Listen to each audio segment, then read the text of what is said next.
Hey fam, we're back with another banger. What if Naruto had a secret relationship with Neopolitan and Xiao? So before we start, if you are craving adult, mature content, join my Patreon now, link are in the description box. Alright, enough talk, let's fire it up. It was so miserably cold. Every puff of breath spread a fine mist that, as soon as it left his lips, froze his lips and cheeks. He had experienced colder, but at this moment, and from how he felt, this was the worst. The cold seeped into his wounds, chilling him from within. The blood had long since dried. Frozen by the cold, each step was a war. His calves burned, his hamstrings screamed at him to stop. But he had to push forward and run despite his body's protest. What was worse, was that he had exerted almost everything he had before. He could barely stand, limping against frost-bitten trees to remain on his feet. He had fought tooth and nail to bring Sasuke back. And through half-lidded eyes, he peered behind him and grimaced. Everything was blurry, but those damn creatures were still on his tail. He could barely stand, let alone fight these stupid, fairy tale wolves. If he wasn't banged up, his chakra drained and exhausted from using the Nine Tails' power, he would show him. All he could do was run. He didn't have time to think where he was, and what had happened. He had to keep in front of them at all costs. It was more difficult than he would have liked. They were quick. He could have easily evaded them in a better condition, but would he have needed to? Bastard! Naruto stumbled under a claw swipe, catching him on his calf. Naruto responded with a flick of a kunai and a jab into the ribs. It howled in pain as Naruto kicked it back, ripped the kunai out, and rolled past another, leaping in. A fine black mist escaping from the wound. It was squishy like flesh, but there was no blood. He would mull over that when he had the time. He had to keep moving despite the burning protest of his muscles and the newest wound of his calf. Naruto needed to keep moving forward. Keep ahead and force them to engage so he could strike with a devastating counter. He could feel the scorching heat of Nine Tails' chakra mending his wounds. Slower than what he was used to, but the longer he gave it, the better his odds. Didn't want to press it too much. The last burst of chakra the fox gave him was challenging to withstand. He felt as if he was melting. Shit. Naruto's eyes narrowed as the growls around him intensified. The things were smarter than he gave them credit for.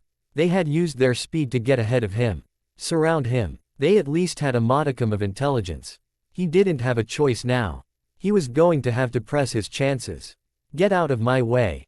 Naruto snapped, slipping past a claw swipe and cutting through the jugular with a kunai. The black mist gushed, but the creature fell. They may not bleed, but they were killable nonetheless.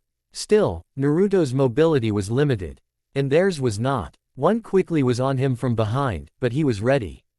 A quick flip of the kunai, he drove behind him and square into the skull of the Grim that leapt behind him. It went limp, but didn't lose its momentum. Naruto grimaced as the Grim tumbled and knocked him over, its corpse pressing on top of him. Air escaped his lungs, and he grunted, seeing the last vestiges of strength to toss the Grim's body off him, directly into another, tripping it.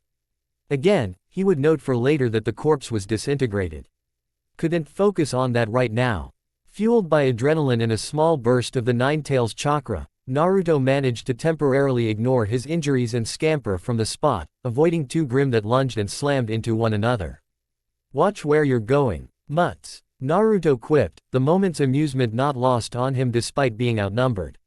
There could have been 100 more of them, and he would have still laughed at that. These things were jokes. This left a bitter taste in his mouth at his current predicament. He could have taken these things any other time, but now, his luck turned sour on him today. First Sasuke, now this, what next? A cabin. Naruto bit his lip, noticing a structure in the distance. He had to take the chance. If someone were in this frozen nightmare, they had to be strong enough to help him deal with these creatures. Let him get a breather. At least he hoped. Nothing made sense right now. Get off me. Naruto roared, a Grim lunging from behind, catching him, his claws sinking into his shoulders. His fangs penetrated the flesh around his collarbone. Naruto drove his head back and winced, feeling the contact, but grinned as it released him. It may have had a hard head, but Naruto's was harder. He stumbled to regain his previous burst of speed, but it wasn't enough. He wasn't going to make the cabin at this rate. A fight seemed inevitable. Naruto scrunched his brow. What was that noise? Even as the wind rushed past and the growls of the demon wolves became louder, he heard something which twisted and turned his gut into a knot. A child's scream. Naruto's gaze shifted ahead, toward the cabin. Now that he was closer, he could see what looked like a child's wagon. A primal anxiety overcame Naruto. Despite being a kid, the sounds of someone younger crying for help caused a chill shudder. Naruto gritted his teeth and clenched his fists. A grim resolve fueled him, seeing more creatures gathered around the wagon, about to strike. I don't care if it leaves broken, leaves me in a puddle of flesh. Give me something, Fox. Naruto growled as he opened his palm, concentrating what little remained of his chakra into a swirl. And for a brief moment, the world froze around him. Naruto was drawn into darkness. Standing ankle-deep in water before a familiar cage. Two crimson eyes snapped open, its teeth visibly snarling. But its voice chuckled as its Malichi. Aus an oppressive chakra seeped from the cage, wrapping around Naruto.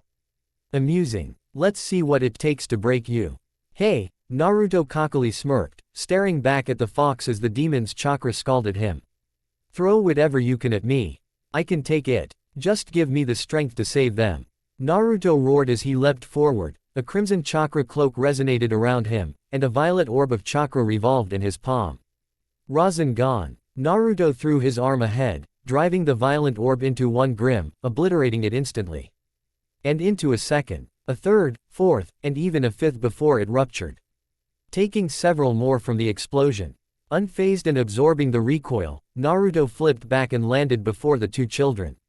His teeth gnarled as he focused on the remaining demon wolves. And despite his feral visage and the intense chakra melting the snow beneath his feet, Naruto turned back to the children, forcing a smile. You're safe now. As for you monsters, Naruto focused his attention on the wolf grim gathered. Hesitant to strike, a chakra tail swayed in agitation behind Naruto, his crimson eyes seething, before he lunged. Get the hell away from them. No, no, no, where were they? Damn it, Tai. Kiro quietly snarled, a rage building within. He knew his friend was suffering from traumatic depression. He understood how depression could change a person. But he still had children to take care of. Who needed him? If he couldn't handle them, he should have at least. Where did you run off to, Yang? Why did you take Ruby with you? Kiro's beak clacked, desperately. Following the trail of footprints and wheels left in the snow. She had to be looking for her mother and took Ruby with her. He wanted to be upset with her for doing something so silly, but after seeing how Tai looked, Kiro understood. If she only knew that living with her mother would be worse for her. His sharpened eyes focused on a cabin ahead before he shivered at the sight. The yard of the CA. Bin was littered with the disintegrating corpses of Grimm. And at the front door, a seemingly lifeless child, barely old enough to attend signal, lay in the entrance. But, despite his appearance, he was still awake and breathing. Guarding what lay inside, Ruby and Yang, huddled behind their wagon, tears streaming down their terrified faces. Kiro didn't care that he morphed before them into a full sprint. Coming to a slide and stopping before the horrifically injured kid. Uncle Kiro. Ruby and Yang screamed instantaneously, rushing toward him and embracing him. Kiro comforted the terror-stricken children. And as grateful as he was to see them okay, he focused on the kid who was the obvious hero here. He saved his nieces from a grisly fate, but was left on death's door for it. Or was he? His wounds were healing fast. And that chest wound. The kid was barely able to lift his head. But he could see a sense of relief wash over him before the kid laughed, saying something indecipherable. And slumped over. Having held out for however long they had been here. Kiro shifted Ruby and Yang into one arm, and hefted the kid onto his shoulder with his other. He knew it wasn't the best way to transport him. But this place wasn't safe. And he could get him help once Ruby and Yang were safe. Damn it, Tai. This shouldn't have ever happened. Tai Yang recoiled as Kiro vented his frustration, attempting not to pace before the couch. Kiro was correct. It was inexcusable. He had left Ruby and Yang to fend for themselves while he was locked up in his room. I know, Tai responded, dejected. Then do something about it. Kiro glowered, holding back as he stared at Tai Yang. His gaze shifted and glanced upstairs, where Ruby and Yang slept. I don't care what it is, but they deserve better. You can do better. Tai shrank from Kiro's words. Again, he was right. He needed to, he had to. But could he? Without Summer. Biting his lip, Tai attempted to shift focus. He turned to the couch and to tea. He kid resting upon it, a kid who had saved his children as he sank further into darkness. Tai grimaced. The kid was covered in claw gashes and bite wounds. Despite that, they were healing at a rapid rate. The kid's aura had to be very strong to recover at such speed. But one wound in particular caught his attention. A puncture wound on his chest. Over his heart. Not only was it healing at a slower rate. Kiro, are those burn marks? Tai furrowed his brow, examining the wound. I noticed it earlier. Kiro scowled but nodded, shifting his attention. That's not a wound a Grimm could leave. Someone attacked him. Given how I found them. He was attacked before the Grimm were involved. Might have been recovering from his wounds. Tai grimaced before furrowing his brow and scowling. But before he could say anything, his attention snapped to the stairs and the soft pitter-patter of steps. Ruby. Yang. It's okay. He's okay. Help is on the way. Tai quickly swept toward his children, attempting to comfort them. While Ruby accepted his embrace, Yang recoiled and backed away, staring awkwardly at him. The way she stared at him. The agony the piercing stare caused him. Prumise. Ruby stared worriedly up at her father. Still unable to pronounce words correctly. Yes, he'll be okay. Tai softly smiled. And after he's taken away and looked at by the doctors, we can visit him, okay. Okay. Ruby nodded before gazing expectantly at Tai. Hungry. I have cookie. Yes, yes, you can have a cookie. But first, you gotta help put up the groceries. Tai chuckled, setting Ruby down. But after that, it's time for bed for both of you. Quote. Yeah, fine. Come on, Ruby. Yang grumbled, glaring at Tai, her trust wavering. I help. Ruby took Yang's hand and walked down the rest of the stairs, heading toward the kitchen. Tai exhaled, pausing on the stairs, glancing down at his children. It hurt to see the lack of trust Yang had in him. And he only had himself to blame. He could only hope to mend those wounds and be her father again. Another day. Another visit to the hospital. Another day where she had to live with the fact that she was different. Another day that Papa and Mama were disappointed in her, for all her faults. She was too short, far shorter than someone her age should be. It was suspected that she had some sort of hormone or chemical imbalance that was stunting her growth. It was also suspected that when she hit her growth spurt, she would still be below the average height of someone currently her age. There was no miracle cure. She just was always going to be petite. And that growth defect may have also caused another fault in her. Her inability to speak, utter a single noise. The doctors had long since reasoned that her vocal cords never formed as they should have when she was in the womb. There was a stimulation treatment when she was young, but it didn't seem to work. She did not have a voice. Something that Mama and Papa desperately craved. Trivia Vanilla grimaced, squinting awkwardly as her right eye itched. She despised wearing a single contact to conform. She liked her eyes, they were unique. Why couldn't she show everyone her heterochromia? Mama said her eyes made her stand out. Why did Papa want to disguise them? It didn't make sense. Feeling the car pull up through the gate, Trivia sighed, glancing down at her scroll and the new app on it, a text-to-speech app. Papa hated it. He hated all the tools she was given to communicate, and it wasn't what he desired. He desired to hear her speak. Didn't he know that was all she wanted? She dreamed he could sing great songs that everyone would love. But it was a dream she would never achieve. She would never be able to sing for anyone, even for a white knight to rescue her from this monotonous hell. Free her from the chains and take her beyond these walls. Trivia released a breathy sigh, the only noise she could make. She took one last look toward the outside world through the dark-tinted windows of the car as it came to a stop. How she longed to be free. To have a choice and go where she wanted. All she wanted was to head to the park. Play. Have fun. Get some ice cream from a parlor.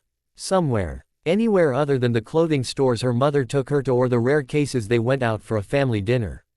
Was that so hard to ask for? The car door opened, and Trivia glowered at the butler as she stepped out.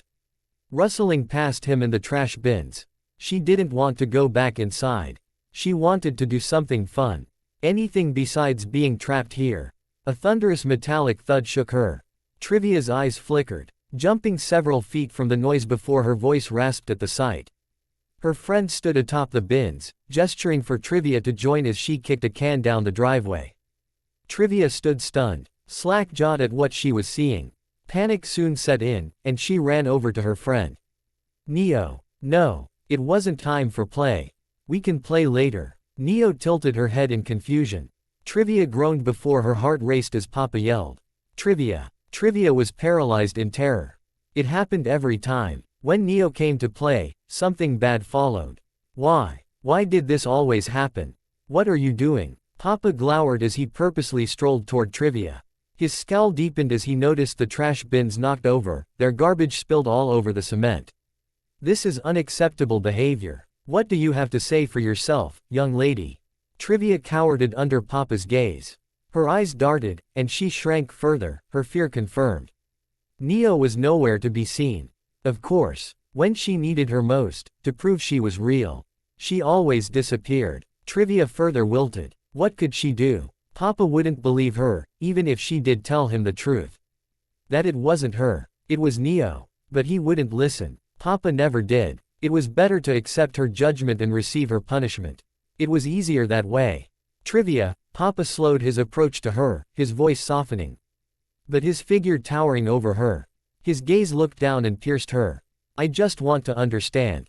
I know you're upset. I am too. I only want to know what is wrong. What you are thinking. Tell me something. Speak, please. Jim. Mama's calm voice reached her ears as she stood beside her husband, placing a hand on his shoulder. But Trivia did not hear her mama. All she heard was one word.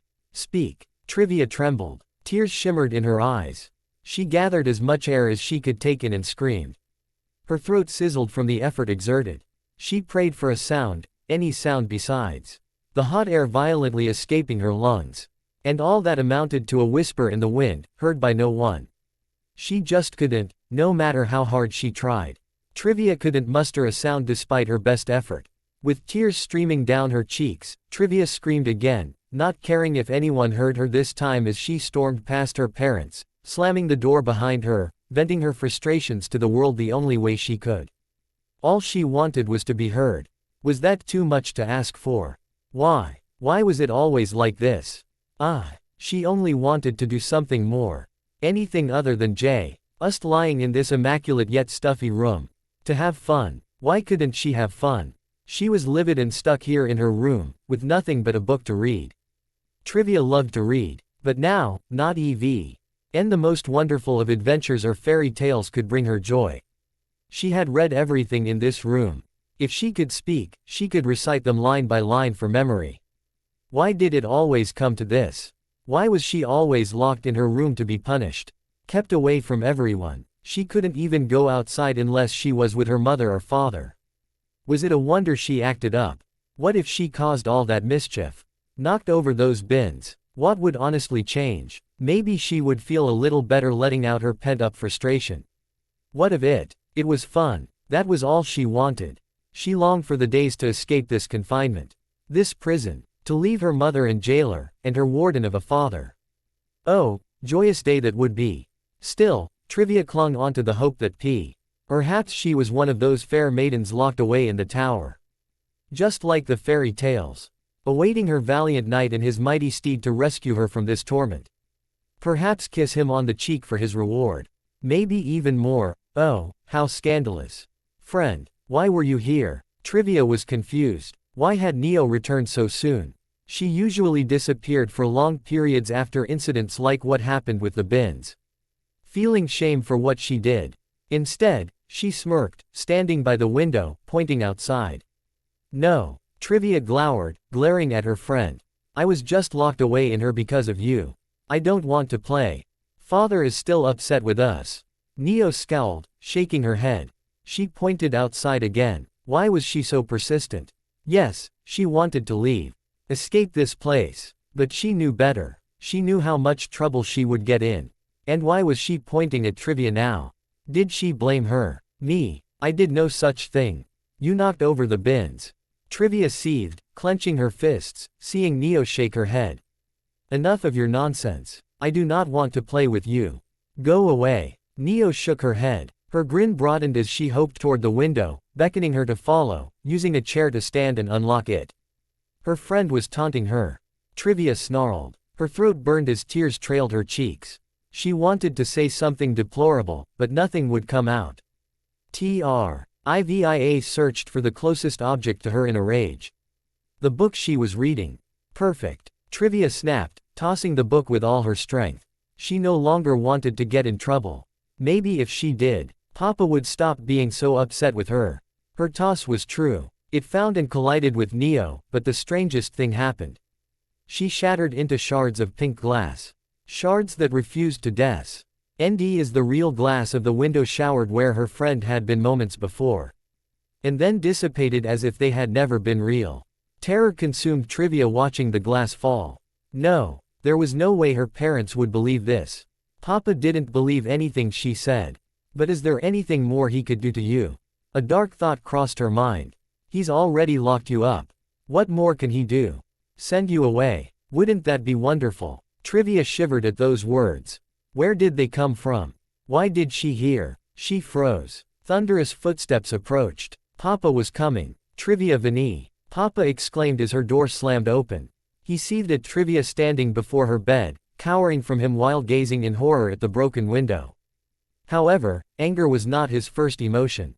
It was present. However, there seemed to be an odd sense of understanding as he scoffed. Lashing out in frustration, finally, something I can understand. Trivia flinched. Papa never understood her. T.S. felt like it was the first time he was listening. Well, let's hear it. What do you have to say for yourself? Papa scowled, staring right through Trivia. Trivia recoiled. She knew what he was searching for. He didn't want the answer she was going to give him. Or how she could provide it. All he wanted was for her to be normal. To speak to him. We can't keep doing this. Papa clicked his tongue.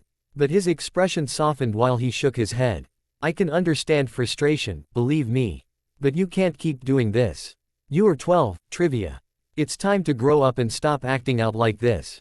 I can't be held responsible for what comes next all the time. There will come a time when you will have to take responsibility for your actions. Trivia bit her lip and withered under Papa's words. This was the calmest she had ever seen him when he was upset with her. This felt awful. Why was this worse? But as your father, that role still falls onto me. Perhaps it is time I am more stringent, Papa exhaled, shaking his head. Turning from his daughter as Mama entered the room. For now, I don't have the time to deal with this. I have a party to organize. Do try and not cause a ruckus tonight, or there will be consequences. With those looming words, Papa left her in the room, brushing past Mama. She looked concerned, but there was also a hint of annoyance. Trivia, dear, Mama sighed, tenderly glancing at her withdrawn daughter. Her head slightly sunk as she walked over and sat on Trivia's bed, minimizing her height over her petite child. I understand how you feel. I was once like you, my daughter. Young and rebellious. Not nearly as special as you are, but a handful. Trivia tilted her head, curious. Mama was like her. Oh, I was a hell-raiser when I was around your age. You remind me so much of myself, Mama laughed before she sadly smiled. But in time, it only harmed me more than it did any good. I came to realize I was hurting myself, and I simply stopped acting up. Stopped blaming others for what I had done. Trivia frowned. Was she trying to imply? No. Trivia retrieved her scroll from her wardrobe, typing on it and showing Mama what she had to say. Neo mad, angry, and then she shattered into glass. Glass. Mama's voice quivered. Trivia raised her brow. Why did her mother look so concerned at that specific portion? And so angry. Why was Mama angry about that? Fine. Mama held a hiss in her throat, standing up and turning her back on Trivia, only stopping at the doorway to gaze back at her daughter. When you are ready to accept responsibility for your actions, we can talk more about this. Do bundle up, dear. I heard a winter storm is coming. This place felt familiar, yet different. This was a hospital room. But why did this feel so foreign? Everything in the room was something he recognized. He was accustomed to medical devices, but these, while he could identify them, were just a bit off. Something was wrong with them. Were they more advanced? It was unnerving. Naruto didn't like it. Not that he ever enjoyed it when he was in the hospital, or visiting.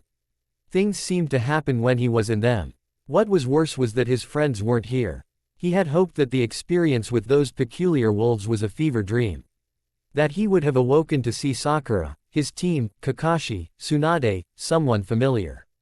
And give them the unfortunate news about Sasuke. However, that didn't seem to be the case. After scanning the room, Naruto looked at himself. He was covered in bandages. His torso was tightly wrapped, especially around his collarbone. And his leg was heavily wrapped as well. He still felt all the claw marks that cut into his flesh. They were still painful, but not nearly as much as how exhausted he still felt. He supposed the dumb Nine Tails couldn't completely restore him after several fights back to back. Or didn't want to. This was a nightmare. He had wished to believe that was a dream, but now, he was somewhere new, unfamiliar. Crap, how did he get back home? Guess he had to figure out where he was. That would probably be a good place to start. Now, where could he be? It was strange, it was rather warm at the Valley of the End. Here, it was freezing cold. There was snow. Thankfully, it wasn't as cold as the land of snow, but that was a small comfort at the moment. More troubling, what were those creatures? He had never heard or seen anything about them. That wouldn't be the first time, unfortunately. He hated how often Sakura scolded him for not being aware of things outside of Konoha. Or even in. Maybe he should give reading more books a try, but they were so boring. Naruto shook his head. No time to be thinking like that. He had to figure out where he was. This wasn't the land of snow due to those creatures. He didn't think the land of clouds had those creatures, but he knew nothing about that place besides they weren't on the best of terms and what they had done to Neji's dad. He hoped he wasn't there.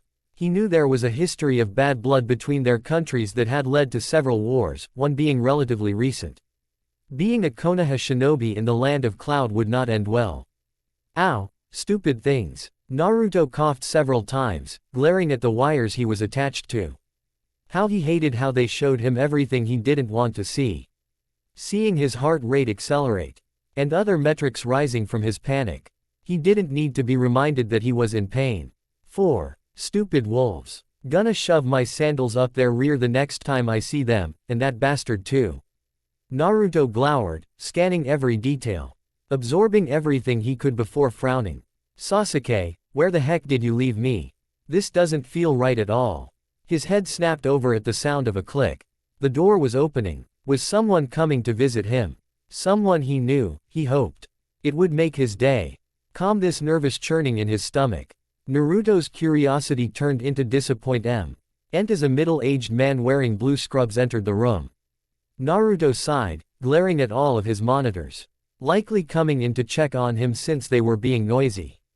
Yo, can you tell me where I am? Naruto asked, waving at the man. Giving his best confident smile. Wanted to show he was okay. He hadn't expected the man to leap back, caught off guard by Naruto being awake. Whoa, take it easy. I heal really fast. Naruto tried to placate the surprised man. Many people were astonished by his healing factor. But that wasn't the reason.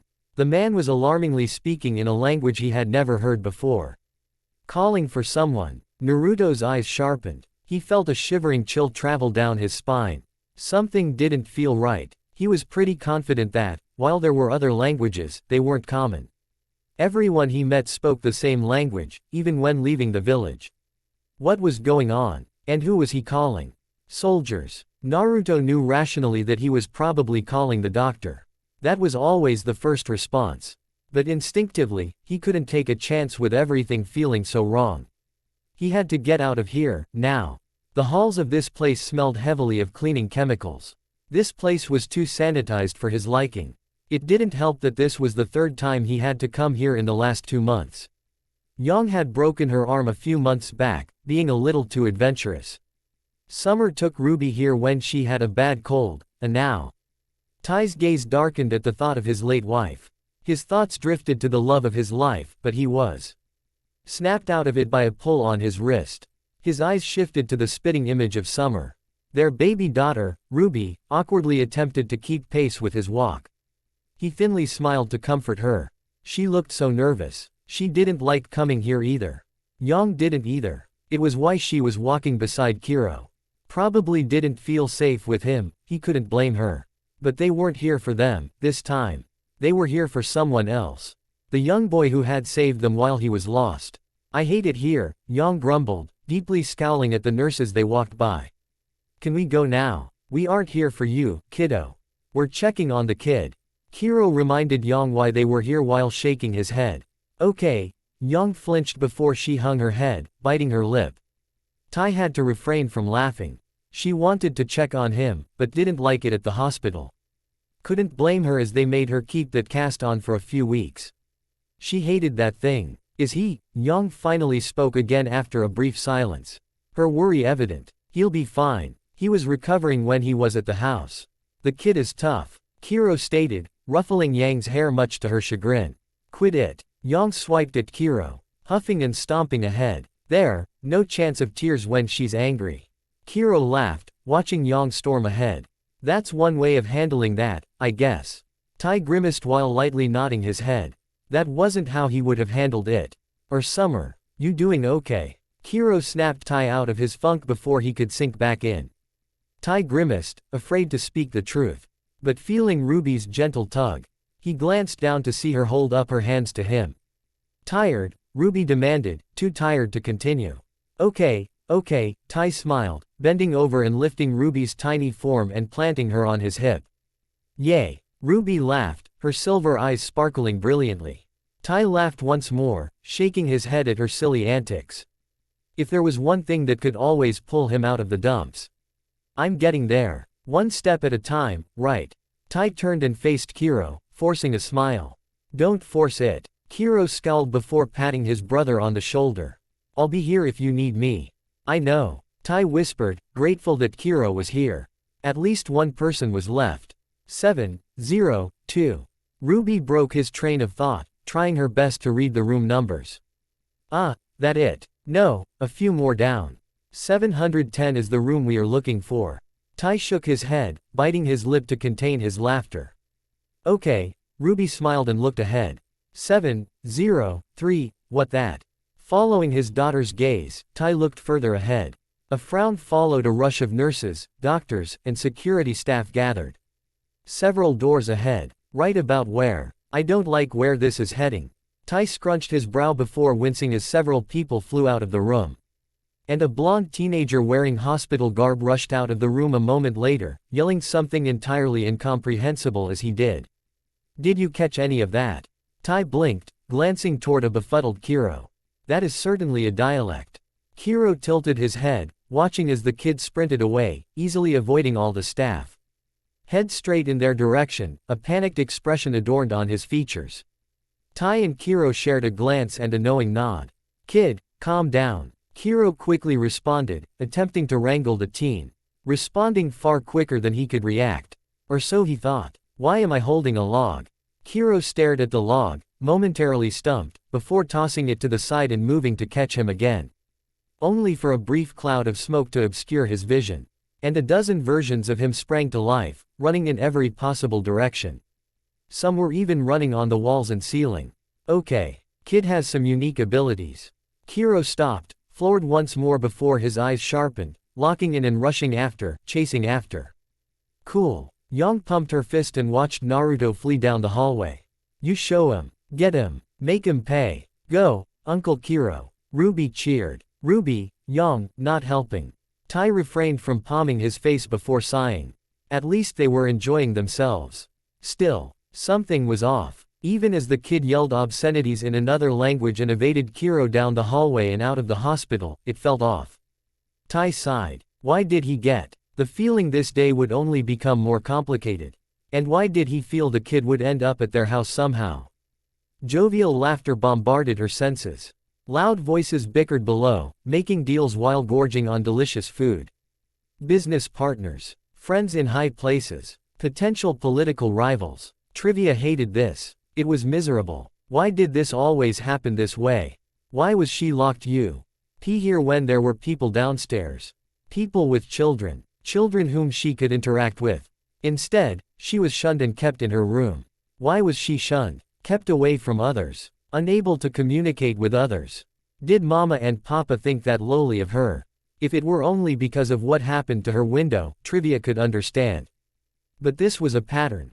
It happened so many times before. And while her door was not locked and she could leave her room if she chose, Trivia knew the consequences of doing so. She didn't think he could punish her any further, but given the lingering threat he left, she didn't want to take that chance. Trivia sneezed, huddling underneath her warmest blanket on her bed as she gazed out her broken window. It was freezing tonight. Dark too. Should she flip on her lamp? Reaching over to her nightstand to flip on the light, Trivia scowled. She could see the steam from the meal one of the maids brought and set on her nightstand being quenched by the cold. She sneered at it before turning away, disgusted by it. She didn't want to partake in their leftovers. She wanted to be down there with other people, enjoying herself. Was that too much to ask? Trivia hung her head, retracting her hand from the lamp, leaving it off. The freezing cold amplified the sensation of loneliness. She felt as hollow as the all-consuming shadows that swallowed her in their grasp. How she wished to be somewhere else. Anywhere else, with someone to enjoy her company. A knock on her door caused Trivia to leap to her feet, brushing off the blanket she was snuggled into. Someone was knocking at her door. Who could it be? If it were one of the maids or butlers they had on the premises, they would knock, announce their presence, and come in. Mama would do the same. Papa would not have given her the courtesy. But the person who knocked remained silent. Was it a guest? Did they think this was a bathroom? Trivia nervously and tepidly approached the door. What should she do? If it were a guest and they discovered her in her room, how would Mama and Papa react? Would they be mad? Would they understand? What to do? Before Trivia could make her mind up, the door swung open, nearly catching her at how forcefully it was pushed. She was barely able to take a step back and avoid being smacked by her door. And she was being mocked for it. Trivia's eyes sharpened, and she glowered at the individual silently laughing in the doorway. It was Neo again. What do you want? Neo scowled, crossing her arms over her coat and vest, wearing her warm adventure clothes to beat the cold. Neo only smirked at first. Trivia's scowl deepened, using all of her willpower not to fall for her friend's bait. Was she seriously trying to get her into trouble, again? Trivia's eyes sparkled upon observing Neo pull out an object from her white jeans. A particular object she had fantasized about stealing many times over. Walking out the front door with it and spending a lucrative amount of lean. Papa's wallet. Trivia recoiled, stared. She was both mesmerized upon seeing it and terrified. Oh, there were so many things she wanted, however, if Papa ever found out she did such a thing. And she didn't think things could get worse than they currently were. Neo beckoned Trivia to follow, rushing towards the nearest set of stairs. Trivia panicked. What was her friend doing? Everyone was downstairs. Was she trying to get her into more trouble? She had to stop her. Trivia bolted from her room, desperately chasing after a dancing Neo as she descended the stairs. Trivia's heart raced. How did no one see Neo do this? Would they see her? She had to take the chance. If she didn't stop her friend, she was escaping. Trivia blinked, feeling the bitter cold once more. The door. When did she? Feeling the soft pellets of snow gently touch her skin, Trivia glanced up and gazed at the night sky, the shattered moon barely able to project through the clouds. She froze at the scene. Never having experienced this before. At least by herself. She was outside, alone. With no supervision. This was a dream come true. Wincing at feeling a weight smack her in the chest, Trivia grasped the object to see it was her father's wallet. She glanced over at a smug Neo, who pointed beyond the gate, gesturing for her to move forward. Trivia blinked several times. It took a moment for everything to register. But when it did, a sly grin graced her lips, and she silently giggled, skipping toward the gate. A never-before-felt sense of freedom washed over her as she slid between the bars and stood outside the confines of their mansion. She was free. Oh, this would be a night to remember. A night for the ages. It was time to spend like no tomorrow. What was this bizarre place? Where the hell was he? Nothing made sense to Naruto. He felt something was strange when he awoke in an unfamiliar room, but the more he saw, the more he felt lost, stupefied at seeing things he had never seen before. Were those cars? He had only heard about those and read about them in magazines. They didn't look like anything he had seen before. They were so much more advanced than the ones shown in the magazines. They were also noisy as heck, hurt his ears. And why were there so many?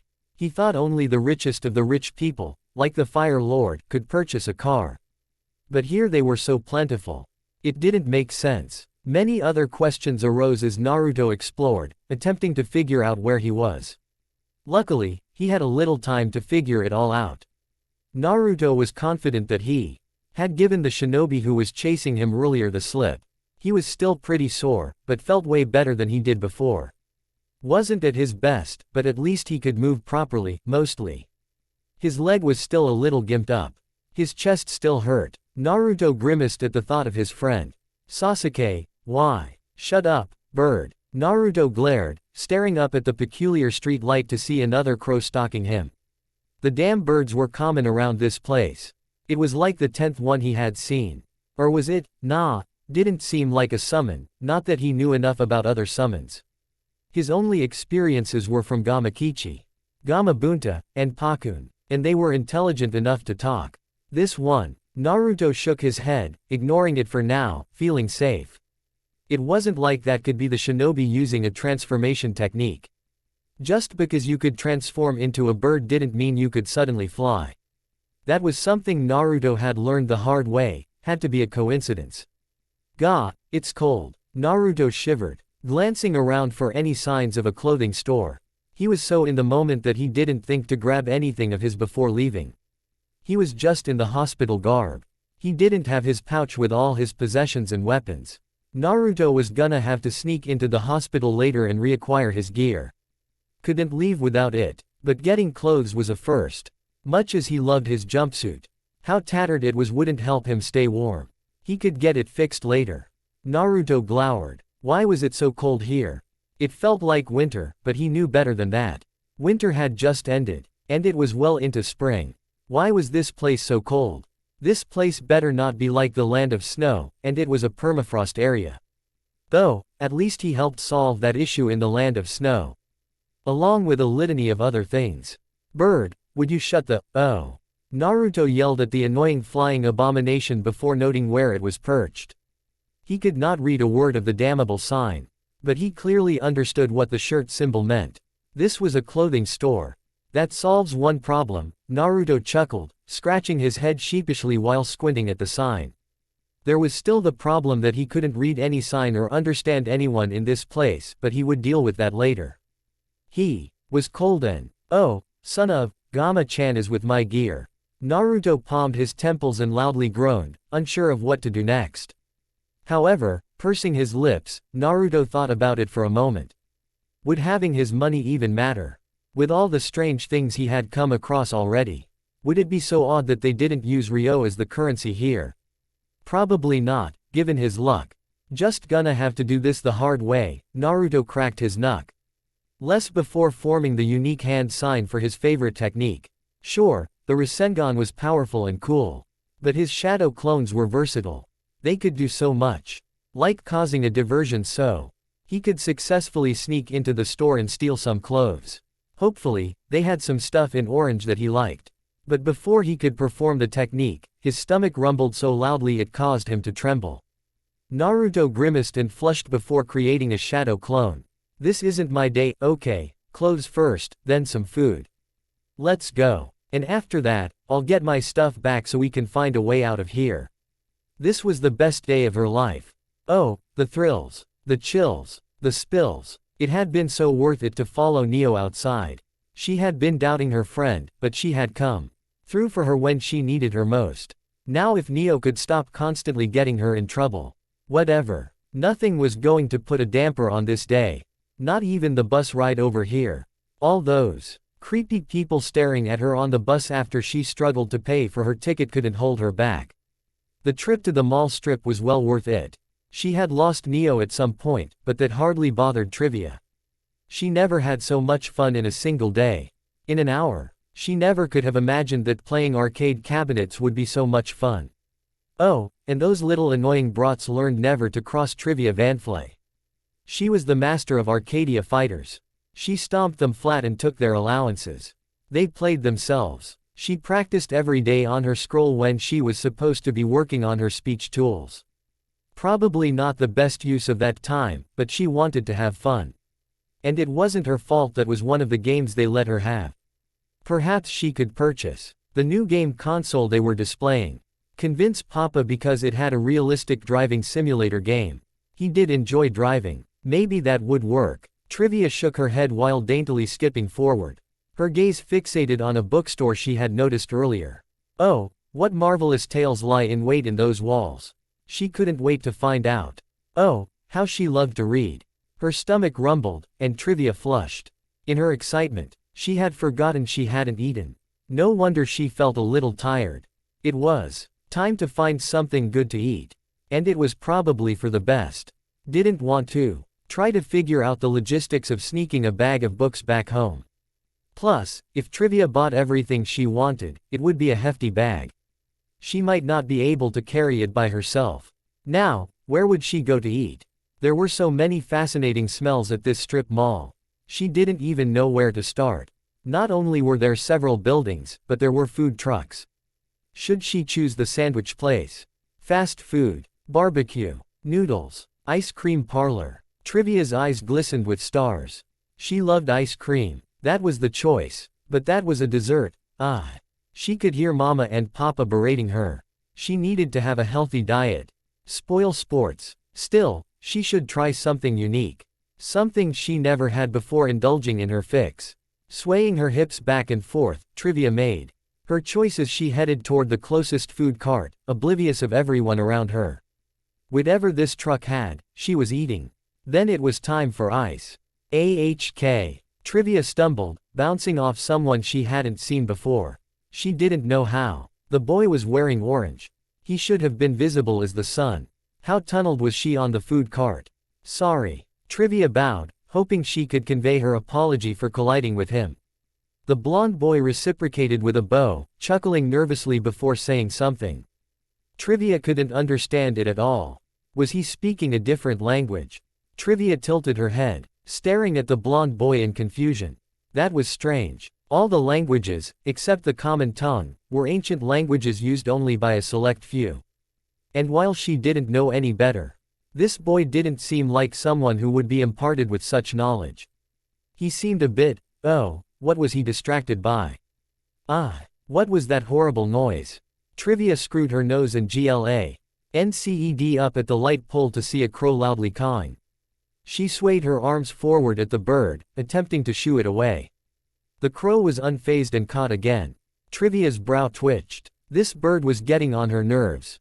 Her eyes shimmered as the bird hopped out of the way of a flying rock and cawed in annoyance. Trivia turned to the boy she bumped into, scouring the cement for pebbles and rocks to toss at the crow. That was a great plan. And it looked like fun. Picking up a rock, she joined the boy in throwing stones at the crow. He was throwing better than her, but that only spurred Trivia on further. She refused to be outdone by someone else. A wave of jealousy washed over her as the boy got the hit on the bird, and it finally flew off. She wanted to. Trivia looked confused as the boy tried speaking again, but stopped midway, looking exasperated. Did he not know? How could that be? Didn't everyone? Furrowing her brow, not understanding why the boy didn't know how to speak, she lifted her hands and began to sign.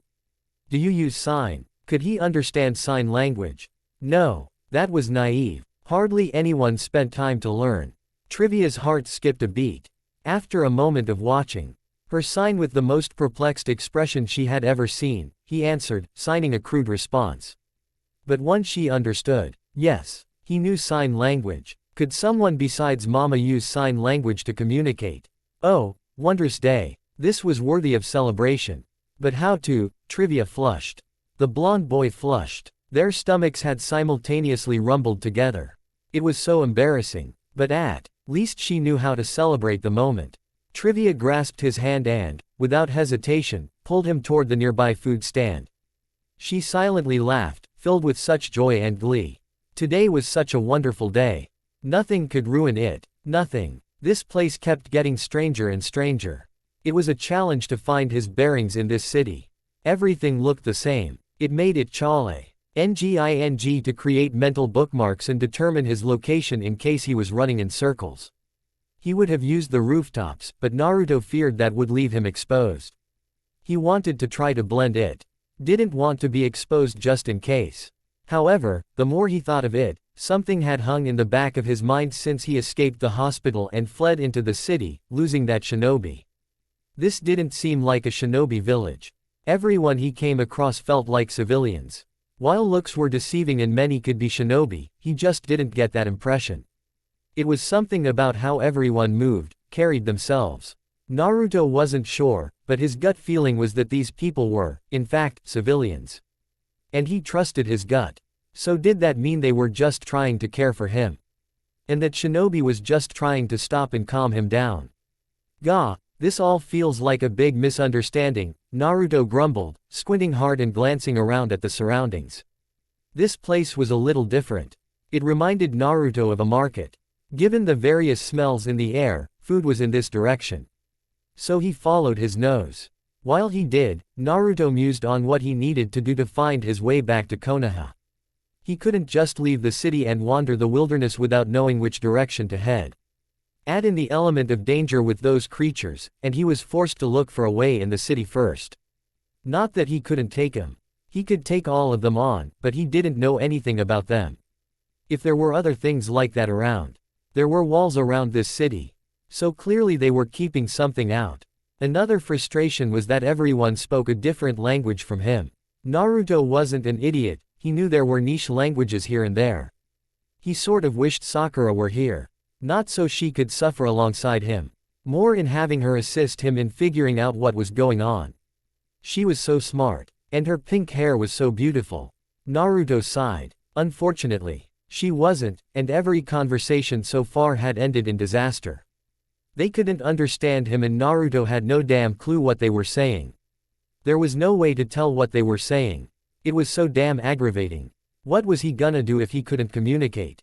Naruto had half a mind to try using the code signals Kakashi was teaching the team so that they could work silently while within each other's sight. No, that would be stupid, Naruto grumbled and shook his head, furrowing his brow and concentrating. If he could find somewhere that had a map, he could seek his way home. Perhaps a library. If he could find one. He couldn't read any street signs of any storefronts. How was he going to find a library like this? Maybe I should find my way back to the hospital. If this place is hostile, that might be the best place. Naruto mused before glowering at a loud caw. That damn crow again. After several run-ins, Naruto knew this was the same crow. It kept coming and finding him. It had to be a summoned crow, one from the shinobi who tried chasing him. Likely meant to keep track of him. Observe him. Naruto squinted, scanning for a rock to toss at the bird. Perhaps that would cause it to stop following him. Or at least shut it up. Maybe kill it. He wasn't sure how the crow would taste, but he was about to find out. Maybe mixed in with some ramen, he swore he smelled it around here. Hello. Naruto felt a small body bounce off him and nearly tumbled to the ground. She would have if he hadn't reached out and caught her wrist and held it steady. Ah, sorry about that. He forced a nervous smile while trying to repress his laughter while bowing in forgiveness to the small, young, She didn't look that young. She looked about his age. That was sort of weird. And people called him short for his age. Hopefully she didn't get poked at for fun as he did. And now she was giving him the same confused stare everyone else was when they heard him talk. Great. Another incessant caw caused Naruto to twitch. The bird was really aggravating him. He didn't need the damn bird to agree with his assessment right now. Naruto blinked seeing tiny teenager screw her nose and glower at the crow, insisting it bugger off. He couldn't hold back a laugh and grinned. Someone else understood his plight today. At least he had one victory. He scanned the cement for a rock. He mainly found pebbles, but a few decent ones. Gathering a few in his left palm, Naruto proceeded to pitch the stones at the obnoxious demon bird. Naruto scowled at seeing the bird simply hop out of the way. No way. What the heck? Naruto knew his throw had plenty of power behind it. That stone should have hit. You think you can best me, bird? Naruto Uzumaki I's the best there is and the best there ever was. You better believe it, Naruto declared, pointing at the bird defiantly before hefting another rock in the crow's direction. And it dodged again. And again. You lousy piece of, Naruto seethed at the continual dodging before he jumped in surprise as another rock was tossed in his direction. The girl had joined him, smiling and laughing as she started to toss stones at the bird. "Oh, another contender has joined the fray. You ain't besting me." Naruto grinned, his competitive spirit burning bright as he concentrated and took aim. It didn't take long. With the wave of stones thrown in the bird's general direction, Naruto finally pegged it in the gut. But it wasn't as satisfying as he hoped. It simply bounced off it. However, the lack of FECT didn't deter Naruto in the slightest.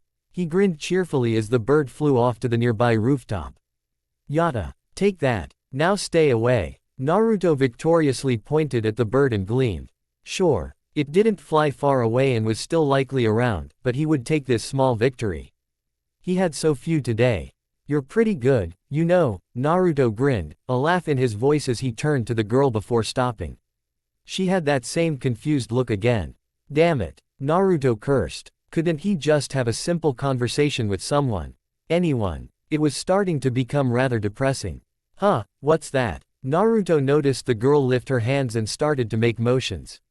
A small part of him was alarmed, thinking she was using hand seals. That subsided as the motions didn't look like any hand signs he knew. Wait, yes they did. Was she using code? Damn it. Naruto cursed in his mind while trying to decipher what the girl had said to him. He sorely wished he had paid more attention to Kakashi's lessons. He only paid attention to the parts he thought were useful and cool. Still, watching her signals, Kakashi's lessons paid off. He sort of understood what she said. She had asked him if he used code, so he responded. He didn't precisely remember the sign for confirmation, but he vaguely remembered what it looked like. Hopefully, she understood his answer. Why did she suddenly seem super excited? Naruto scrunched his brow, glancing down at the petite teen. She was a little weird. His face visibly flushed as his stomach roared. Damn it. His stomach betrayed him. He knew he was hungry. But he didn't need his body making noises at this moment. He was talking to a girl. Oh, Sakura would have berated him for this.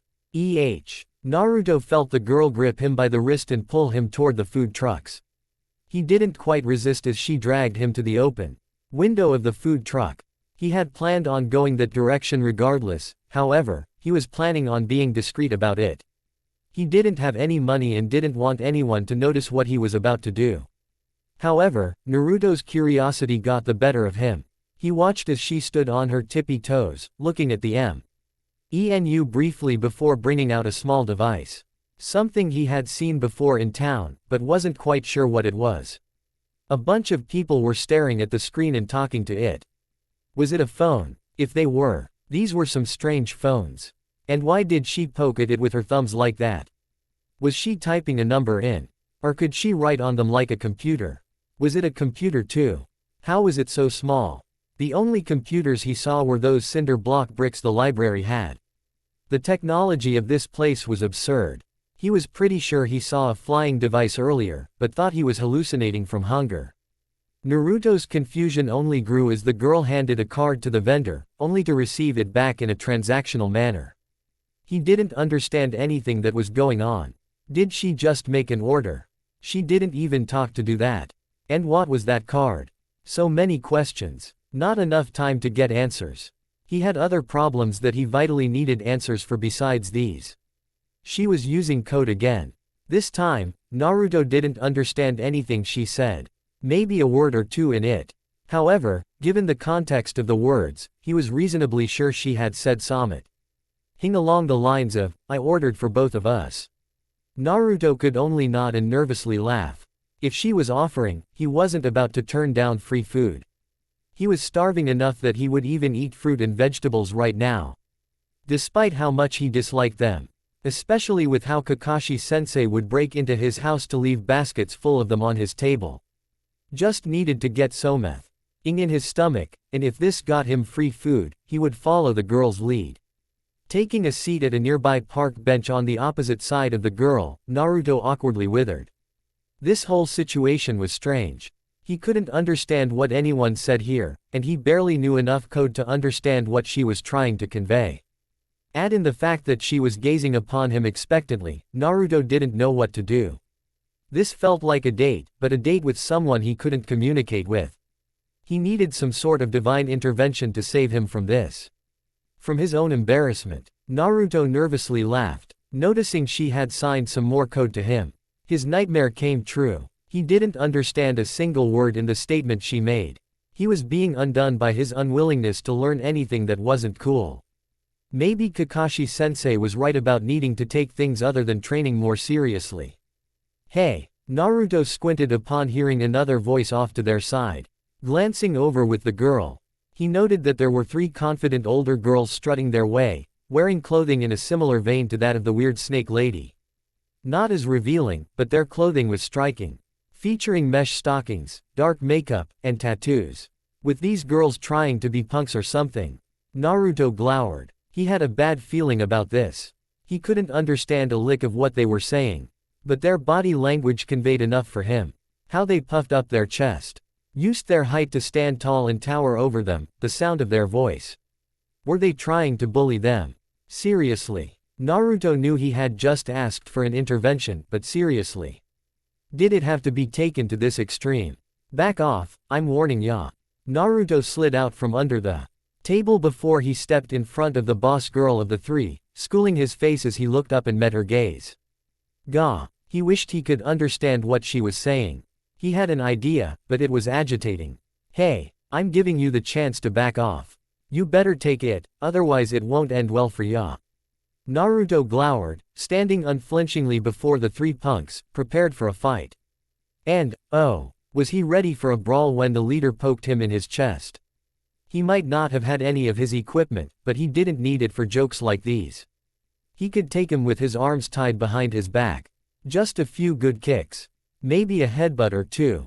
Did the ground shake? Naruto tilted his head. It definitely did. There were cracks in the ground beneath the idiot trio's feet. Where did that come? Okay. Naruto rapidly blinked, glancing behind the punk trio before glancing back at the girl behind him. She was equally stupefied, but the glint of her eyes told him she recognized what was happening. Well, this got a lot more confusing in a hurry, Naruto exhaled.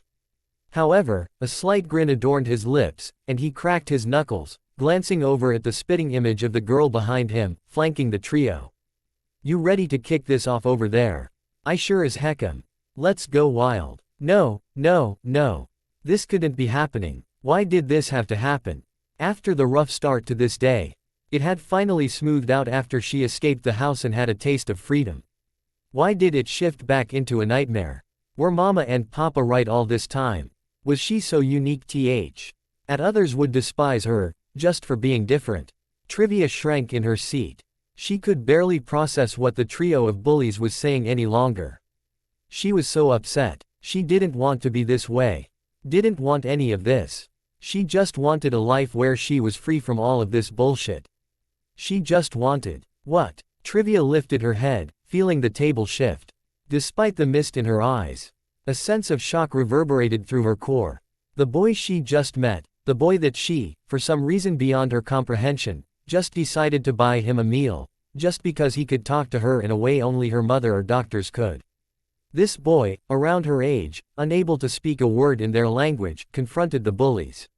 For her eyes locked onto his back as he stood his ground defiantly. Her heart rate rapidly rose. Her stomach twisted into knots while what felt like butterflies fluttered in the void of her chest. What was this feeling? It felt wonderful. Hearts pulsed in Trivia's gaze, watching every motion in awe. This was her white knight. He finally came to save her from this horrendous fate she was forced to endure. Oh, she wanted him to take her away, but what could they do? These bullies were garnering so much attention toward them. Where was Neo when she needed her? She could cause a distraction, and they could escape together. Forever. Did the ground just shake? Neo. Perfect timing. Trivia joyously thought. Her friend had arrived at the nick of time. Like a hero who arrived at the last moment. Oh, how she wished she could be her. Alas, now was not the time to be thinking in such a manner. It was time to escape. Wait, was he about to fight too? Did he just slug her in the face, right into a furious blow from Neo? Did they just knock her out cold with a tag combo? Trivia's heart was thundering in her chest. He genuinely was her white knight. Considerate, compassionate, strong. She wanted a peek under the hood. Ah. She needed to stop reading those books she smuggled from Mama's collection. Or maybe read more of them. Neo. Trivia's eyes wavered, seeing pink shards of glass scatter from Neo's fist. She was dissolving as she had done before. But time her glass scattered amongst the air around them. And as she completely dispersed, her essence shimmered around the boy in a photogenic manner. All before the glass fluttered to and was absorbed into Trivia. Wait, has Neo been? Trivia wavered, her eyes glistening with tears building within. Neo was a part of her all this time. She didn't have time to dwell on this thought as the cries of the two goons caused Trivia to shudder. They lunged toward her, brushing past the boy to get at her. Or so they tried. They both recoiled, clutching their stomachs, and fell to their knees, coughing heavily. As they rightfully should for having two fists shoved deep into their guts. Trivia awkwardly stared at Naruto. She didn't know how to express the sensations raging through her. Her heart was racking upon seeing him, but the knowledge of what Neo was, what she had been. This was a little too much for her to digest. What's going on over here? An indignant voice shouted with authority. Trivia's eyes flickered, her gaze locking onto a police officer rapidly approaching the scene. Oh no, they had to run. Fast. She couldn't be caught here.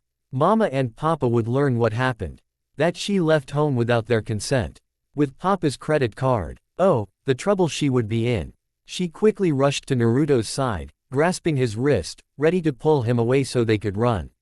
They needed to escape, but her heart leapt into her throat as she felt a hand rest onto her shoulder, and saw another be placed on the boy's shoulder. She didn't dare look behind her, for fear it was another police officer. Her worst fears consumed her, and she closed her eyes, accepting her fate. Sorry about that, officer. Left my kids here to roam around the mall for a bit. It seems like trouble found them, and they took care of it. Guess I trained them a little too well. The voice of a man chuckled from above. Trivia's gaze snapped open, and she looked behind to see a rugged, weathered man with grayish black hair and bright crimson eyes looking sheepish, handing his scroll over to the police officer, showing him a badge. Who was this man? Why was he calling them his kids? Why was he trying to get them out of trouble? And was he a huntsman? Oh, this was so bad. Oh, it's these punks again.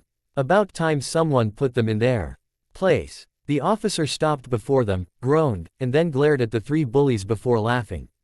He glanced over at her and the boy as he handed the scroll back. You got some fine kids there. I might have to pay attention for the next couple of years.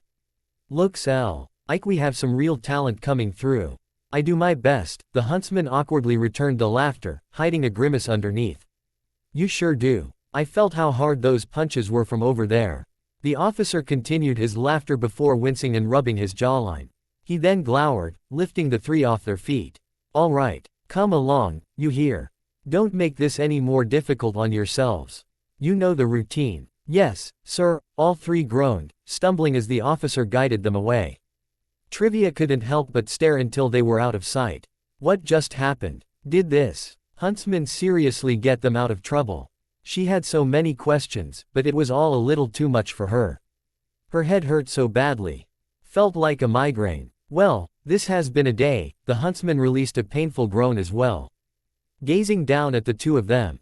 How about I join you for dinner? Been tracking the kid here all day since he released himself and ran from the hospital. Trivia Street umbled at what the huntsman said as he jabbed his thumb toward the boy. He was in the hospital earlier today. And he still could easily slug and knock out that punk. He really was strong. Gotta say I wasn't expecting all this to happen today, but I can't say I'm displeased at how it turned out. The huntsman sighed again, his gaze falling onto Trivia.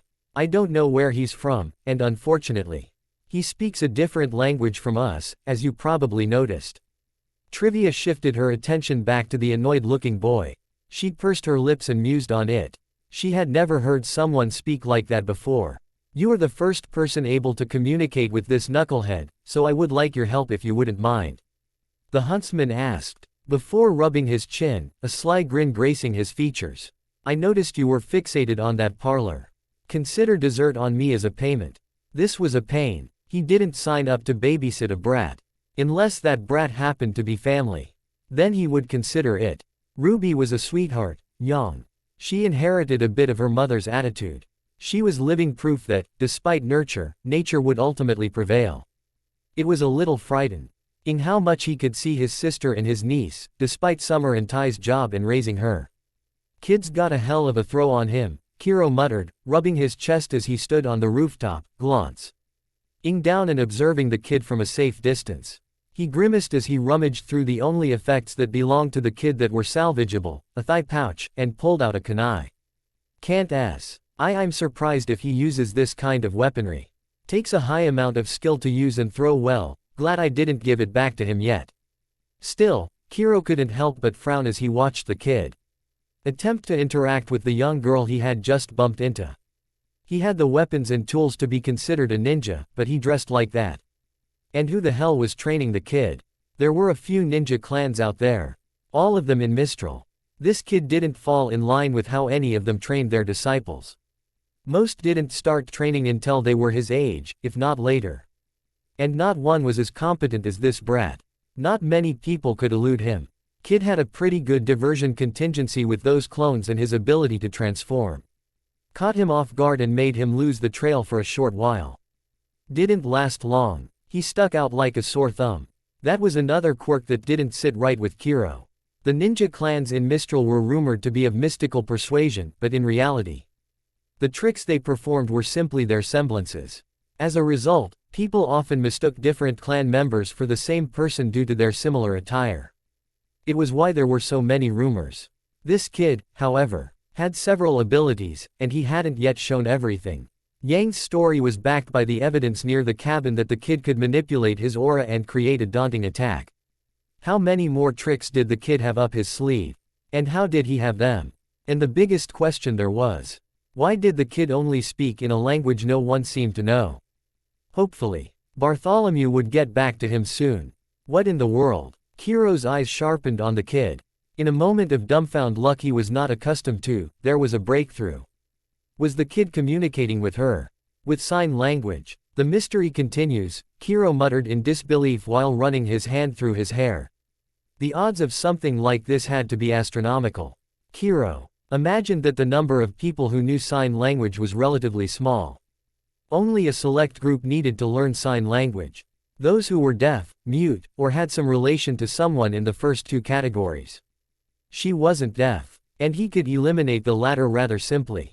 If someone weren't deaf or mute, their first option of speech to someone they ran into wouldn't be to resort to sign language. The kid was mute. What were the chances of that? A girl who was mute meeting a kid who only spoke a different language and being able to converse through sign language. Those kinds of odds were comically astronomical. Something someone of his luck should never have been able to witness. That means this gonna end badly, isn't it? Kiro snarled, his gaze sharpening on the two as the short girl dragged the kid toward the closest food truck. His luck never failed. When something good happened, something terrible was about to follow. The question was when the other shoe was going to drop. Speak of the devil. Kiro winced, feeling his scroll vibrate in his pocket. Tapping his earpiece, Kiro grimaced. Talk to me. What do you have? Kiro, this is an incredible discovery. Unimaginable. Impossible. Something genuinely amazing. These recordings are earth-shattering. Oobleck rapidly fired on the other end of the line. It took a moment for Kiro to process what Bartholomew had even said before sighing. Slow down. Bart. What do you mean? Sorry about him, old friend. He's a little excited. Kiro's brow lifted, recognizing the voice as Peter Port's. And from the sound of it, were they driving? Where in the hell were they going? Just tell me what's going on. What's so earth-shattering about this kid? Kiro frowned. The language the kid is speaking is a dead language. Oh. Oobleck eagerly answered his friend's question. A chill swept over Kiro. He shuddered and recoiled. There it was. The other shoe dropped. Well, it doesn't sound very dead to me. Kiro repressed the urge to growl. And that is fascinating. There are only a handful, one, no two, maybe three people left in all of Remnant that can speak it. Bartholomew jittered on the other end. If I recall correctly, I believe the language is of direct descent from the people who are suspected to be the progenitors of wielding aura as a weapon. In essence, the people who spoke this language were the first huntsmen. Before they were nearly wiped out from a still debated extinction event. Port added calmly. It's widely considered that those who survived it were the people who showed humanity that with aura and dust, they could fend off the grim. Oobleck enthusiastically added. You've gotta be kidding me. Kiro spoke after a period of silence, struggling to comprehend what he was told. How the hell does the kid know a dead language? That is a fantastic question that I don't have an answer to, but one I wish to find. We're on the way to assist you. What's your location? Oobleck snapped his fingers. Great. Kiro winced before scowling, noting a set of teenagers dressed like punks approaching the two kids. I'm gonna have to get back to you on that one. Something is going down. It had been quite a day. There was so much to do, so little time. And it was never without its hiccups. Without opposition. It wouldn't be a day if someone didn't upset her husband with their radical idealism. It was becoming increasingly difficult to stay civil and maintain peace. The extremists were gathering more support by the day. Their horrible actions were becoming celebrated. This wasn't what they wanted. They wanted peace. Peace on both sides and for terms of an amicable relationship between man and Faunus. And it was working. However, the desperate and deplorable actions of Sienna's faction garnered all the media attention, tarnishing their good names. They took responsibility for it. Not her. Unfortunately, it was another day of damage control. Putting out fires that the extremists of the White Fang started. She had grown weary of it, so had her husband. Perhaps it was time for a change. Time to step down. Callie Belladonna glanced over at her husband, lying restlessly on the bed next to her, unable to sleep peacefully. Her expression withered before wrinkling as she hung her head, placing her book down onto her lap. This was not the activism they had signed up for. To lead. They wanted to make a change. But not like this. And yet, could they stop? The White Fang was their creation. It was meant to represent a peaceful solution to the mistreatment of Faunus. To help Faunus get better housing, higher wages, to be looked on as equals. Could they step down and let the minority of extremists turn their creation into a monster? Callie, is everything all right? Her husband's voice reached her. The concern clear as he rose from the bed, slightly pushing himself up with one arm to meet his wife's gaze. I could ask you the same, Callie said, her smile thinning as she stared back at her husband. Before her expression fell. Gira, are we really doing the right thing? Should we? I just don't know. Anymore. I thought as much. I have been pondering the same issues, and I have yet to find a satisfactory solution.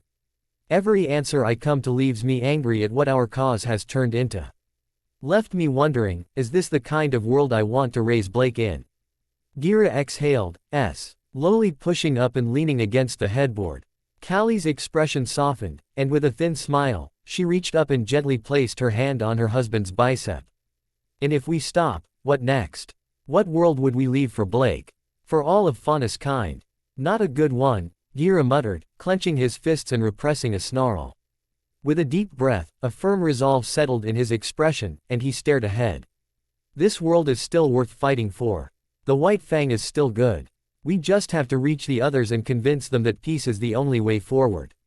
Callie simply smiled. She found her strength in her husband's resolve. As long as he was willing to keep fighting, she would stand by his side. For as long as it took. Shall I make us some relaxing tea to soothe our nerves? Or is something more required to serve your nerves? Callie stretched, before twisting her body alluringly as her voice lowered to a more husky tone. A deep growl emanated from Gira as he leaned forward and leaned into his wife. I would watch talking like that. If you remember the last time you used that voice, we had a lovely daughter shortly after. Who says I don't want another? Callie whispered, her words laced with a hint of desire. Blake could use a sibling. Oh, who's breaking the tension? Callie's annoyance was evident as the mood was broken by the ring of the phone on their nightstand. The reception of the towers didn't reach this far.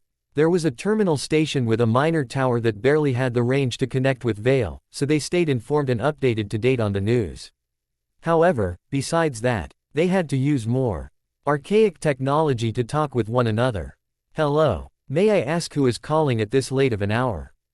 Gira repressed the urge to groan as he answered the phone, almost as if he were demanding an answer. However, a sense of surprise washed over him as he sat up straight. Oh, Professor Port, this is an unusual time for you to call for an expedition into Menagerie. Is something the matter? Callie's agitation faded. Her curiosity piqued, and she tilted her head. It was rare for the professors of Beacon to reach out and call for an expedition. And never this late. Yes, she is here. Can I ask what this is about? Gira looked bewildered and looked over at Callie. Callie was confused as well. Asking specifically for her. Her eyes flickered and grew. Did that mean, they found something of her father's people? Of her people? A translator? Of course. Gira's surprise caused him to jump a smidge, handing the phone to his wife. Callie was dumbstruck as she took the phone. A translator. So that meant they found something new. Another scroll. Another document that could lead to a significant discovery. Yes. Callie nervously fidgeted as she brought the phone to her ear. How can I help? Yes, Mrs. Belladonna. This is Bartholomew Oobleck, an associate of Peter Port. Sorry for waking you at such an forsaken hour, but th. is maybe the greatest discovery of the century. Oobleck introduced himself with such haste that Callie barely had the time to decipher what he said. The discovery of the century. What did you find? Callie stumbled over her words. Taken aback by his rapid pace of speech and the idea that she could help with such a monumental situation. It is not so much what we found as, well, you should listen. I think you'll understand. Oobleck started with an explanation before activating a recording on his scroll. What is this place? Why are there so many cars? And is that car flying? What is going on? Where the fuck am I? It took only a single word for the hair on Callie's neck to stand on end. That language. It was her father's, her language. A language only she and her mother could speak since her father's passing. A language she was teaching her daughter to preserve the memory of her father's people before marrying a faunus. She visibly tremored. Her tanned skin paled unnaturally. All she could do was gaze upon her husband and stammer. What? Why, a kid. A young boy. An unidentified boy of unknown origins who has only been observed to speak the language of your people. A boy who, from observations, has been in a state of panic and is finally settling down and allowing us to approach. Port added with a hint of concern. We need someone who can speak to him and calm him down to find out precisely what is going on. Naruto didn't trust this guy. He didn't want to trust him. Didn't know him. He could easily be trying to manipulate him. Like that snake guy did to Sasuke. However, Naruto had to admit he didn't know a damn thing about what was going on. He had no leads. He could barely communicate with one person, and that was through his butchered code, which Kakashi attempted to teach him. Oh, his lack of attention bit him in the ass on that one. He swore somewhere, Sakura was screaming his name, and Sasuke was giving him a smug smirk, hidden away from everyone except Naruto to see. The bastard. Naruto shook his head. If this were a trap, he would fight his way out. This was his best opportunity to learn something about where he was and point him in the right direction. So with a distrustful and wary glare, Naruto went along with the girl, heading back to the table. Gah, he couldn't just keep calling her that. He wanted to be able to put names to faces. Stupid language barrier. Scowling and muttering obscenities under his breath, Naruto furrowed his brow and furiously tried to recall Kakashi's lessons. How could he communicate with the girl more effectively despite not knowing much code? He knew the letters and some words. Maybe. Naruto gestured toward the girl, catching her attention before pointing at himself. And with a scrunched brow as he recalled the letters. He signed his name by letter before pointing at her. He hoped she understood his vague attempt at communication. She looked at him peculiarly for a moment, tilting her head. The shinobi said something in their tongue. But the girl seemed to ignore him. Naruto sighed, defeated, before he jumped back as the girl pointed to herself. And then spelled Trivia. Trivia. As in a trivia question. What kind of name was that? Naruto shook his head. Plenty of people he had come across had odd names. This wasn't anything new. People probably thought the same thing about him. And if anyone thought up that his name was based on a ramen topping. His stomach rumbled. Damn it. Even mentioning ramen was making him hungry. Naruto grumbled and glowered. He couldn't think straight like this. He needed something in his belly. Anything. Were those noodles? Naruto blinked, staring peculiarly at the truck owner, who pushed out 2 bowls filled to the brim with strange noodles. Some that he had never seen before. It wasn't ramen, but it smelled delicious. Okay, Maybe he would cheat on ramen just this once, again. Naruto grimaced as he accepted the bowl and brought it over to the table they had occupied before. Naruto stared at the bowl with a starving hunger. This wasn't like the time he taste-tested udon noodles. He swore. This was a matter of life and death. Itadakimasu. Naruto happily cried, pulling his chopsticks out of the wrapper and dove in. This was good. It wasn't ramen, but it was pretty close. Nah. That had to be his stomach talking. Ramen was the best there was. Why is everyone looking at me funny? Naruto squinted, grunting with a mouthful of noodles. Trivia was staring at him with wide eyes while the shinobi palmed his face and was muttering something under his breath. Holding one of those weird devices people had been to his ear. He said something else to Trivia, who only nodded, still awkwardly glancing at Naruto. What? This is how I normally eat ramen, and these noodles are a close second. Naruto declared, annoyed. He didn't need to know their language to understand what they were saying. No one lectured him on how to eat. Except Iruka-sensei. Nah. Ruto scrunched his face and mean-mugged the lot of them. He absently noticed Trivia using code again, but he didn't understand a damn thing she said this time. He was only able to catch a single word. Good. Naruto furrowed his brow before his eyes snapped wide open, and he laughed. He nodded and grinned. Yup. Trivia looked ecstatic before awkwardly taking out the chopsticks. However, her brow furrowed in frustration. And she quickly began to grit her teeth as she failed to grasp how to use them. No, like this. Naruto clicked his chopsticks together, showing Trivia how he was holding them. Before very lightly pinching them and pulling up a group of noodles. See. It was obvious Trivia didn't understand what Naruto was saying. She quickly gathered the gist of it from his physical cues. It took several more attempts. But she kept getting closer each time before she managed to take a bite successfully. And looked so satisfied when she did. Ha, told ya it was good. Naruto laughed, despite knowing what he said would sound like gibberish to Trivia. But how he laughed translated well, and Trivia joined him before they dug into these strange noodles. Whatever they were good. Just not as good as ramen. And as the bottom of his bowl became visible, a cough snapped him out of his euphoria. Oh, right, Crow Shinobi. He was just gonna call him Crow for now. Crow squinted DDLY at him in Trivia before rolling his eyes, saying something in their language, placing the device on the table, before pushing it in his direction. Naruto raised his brow, glancing at the object with suspicion. He seriously doubted it was a bomb, especially given the way everyone was talking on theirs. But this place was weird. He couldn't doubt anything right now. They had flying cars. Flying cars. Naruto was brought out of his delirium by Trivia's attempt to use code again. Once more, Naruto barely understood a thing she said. He was reasonably sure she said something about, look, but then again. He could have been mistranslating everything she was saying. This almost felt like a joke at this point.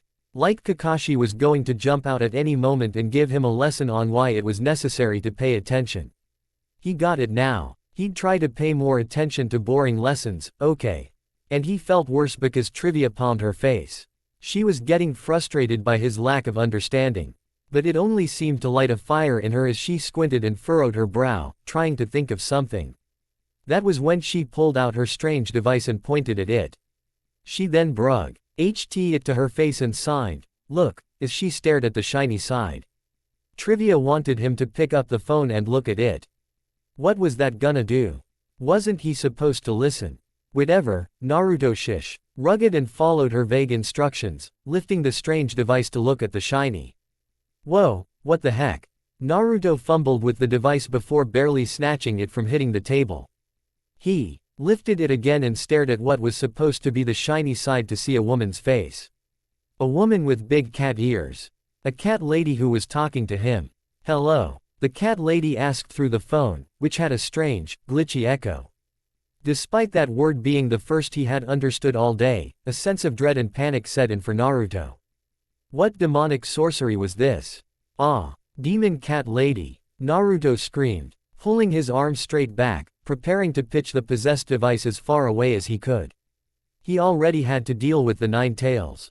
He didn't need a demon cat lady in his life. Before he could even muster the strength to move his arm forward, the motion was halted by Crow grasping his wrist firmly. Naruto blinked several times. That was pretty fast. Not Kakashi-sensei fast, but really fast. He didn't even see him move. And Crow easily stopped him. Without feeling like he was putting forth all that much effort. Who was this guy? Why was he so cool? Maybe he could learn something neat from him, if he could understand a word he said. I'm not a demon cat lady, the cat lady growled from the demonic device before taking a deep breath and speaking in a calming manner. Allow me to introduce myself. My name is Callie Belladonna. I am one of 3 known people who can converse in this tongue. I, along with my colleagues, have several questions we would like to ask. Naruto scrunched his brow, questioning the cat lady, slowly bringing the abyssal device before his face again. Maybe she wasn't. This looked like a movie recording, perhaps this place had managed to make video recordings into phone calls. That didn't sound too impossible, but now he thought about it. With how rapidly technology was being produced back home, Naruto couldn't rule out that possibility. What do you mean, 3 people? Naruto repressed the urge to growl and glared at the demon cat lady known as Callie. Lady, I come from an entire village of people who speak like this. Heck, so does everyone else in the neighboring countries. It's the most common language in the world. Most common language, Callie sharply responded, her confusion evident on her face, before she started speaking in their language again. Joined in by 2 other male voices he didn't know. Ma, what's going on? Naruto squinted, looking away from the futuristic phone and at Crow and Trivia. But seeing their dumb, befounded expressions while listening to the 3 on the other end rapidly talk in a language he didn't understand, Naruto's concern grew. His heart raced. Why did this feel wrong? May I ask what your name is? And where are you from by chance? Callie asked from the television phone. Naruto. Naruto Uzumaki. And I'm from Konoha. The village hidden in the leaves. Naruto screwed his nose, still. Not quite trusting anyone here but willing to trust if it meant he could return home. Naruto's gut wrenched upon seeing Callie's expression visibly pale. She started choking on her saliva before babbling gibberish in a language he didn't understand before clasping her hand over her face. He bristled at hearing the 2 men on this call begin to address Callie. There was even another man's voice echoing behind Callie. Probably asking if she was okay. Well, they better get in line. He wanted to know what was so damn shocking about what he said. Ma, what is wrong with that? You guys have a problem where I'm from, huh? I'll fight you all if that's the case. Naruto aggressively growled, gnarling his face and gnashing his teeth. He didn't care if Crow was cool or that he liked Trivia. If they had a problem with his village, with his friends, they had a problem with him. No one wants to fight you.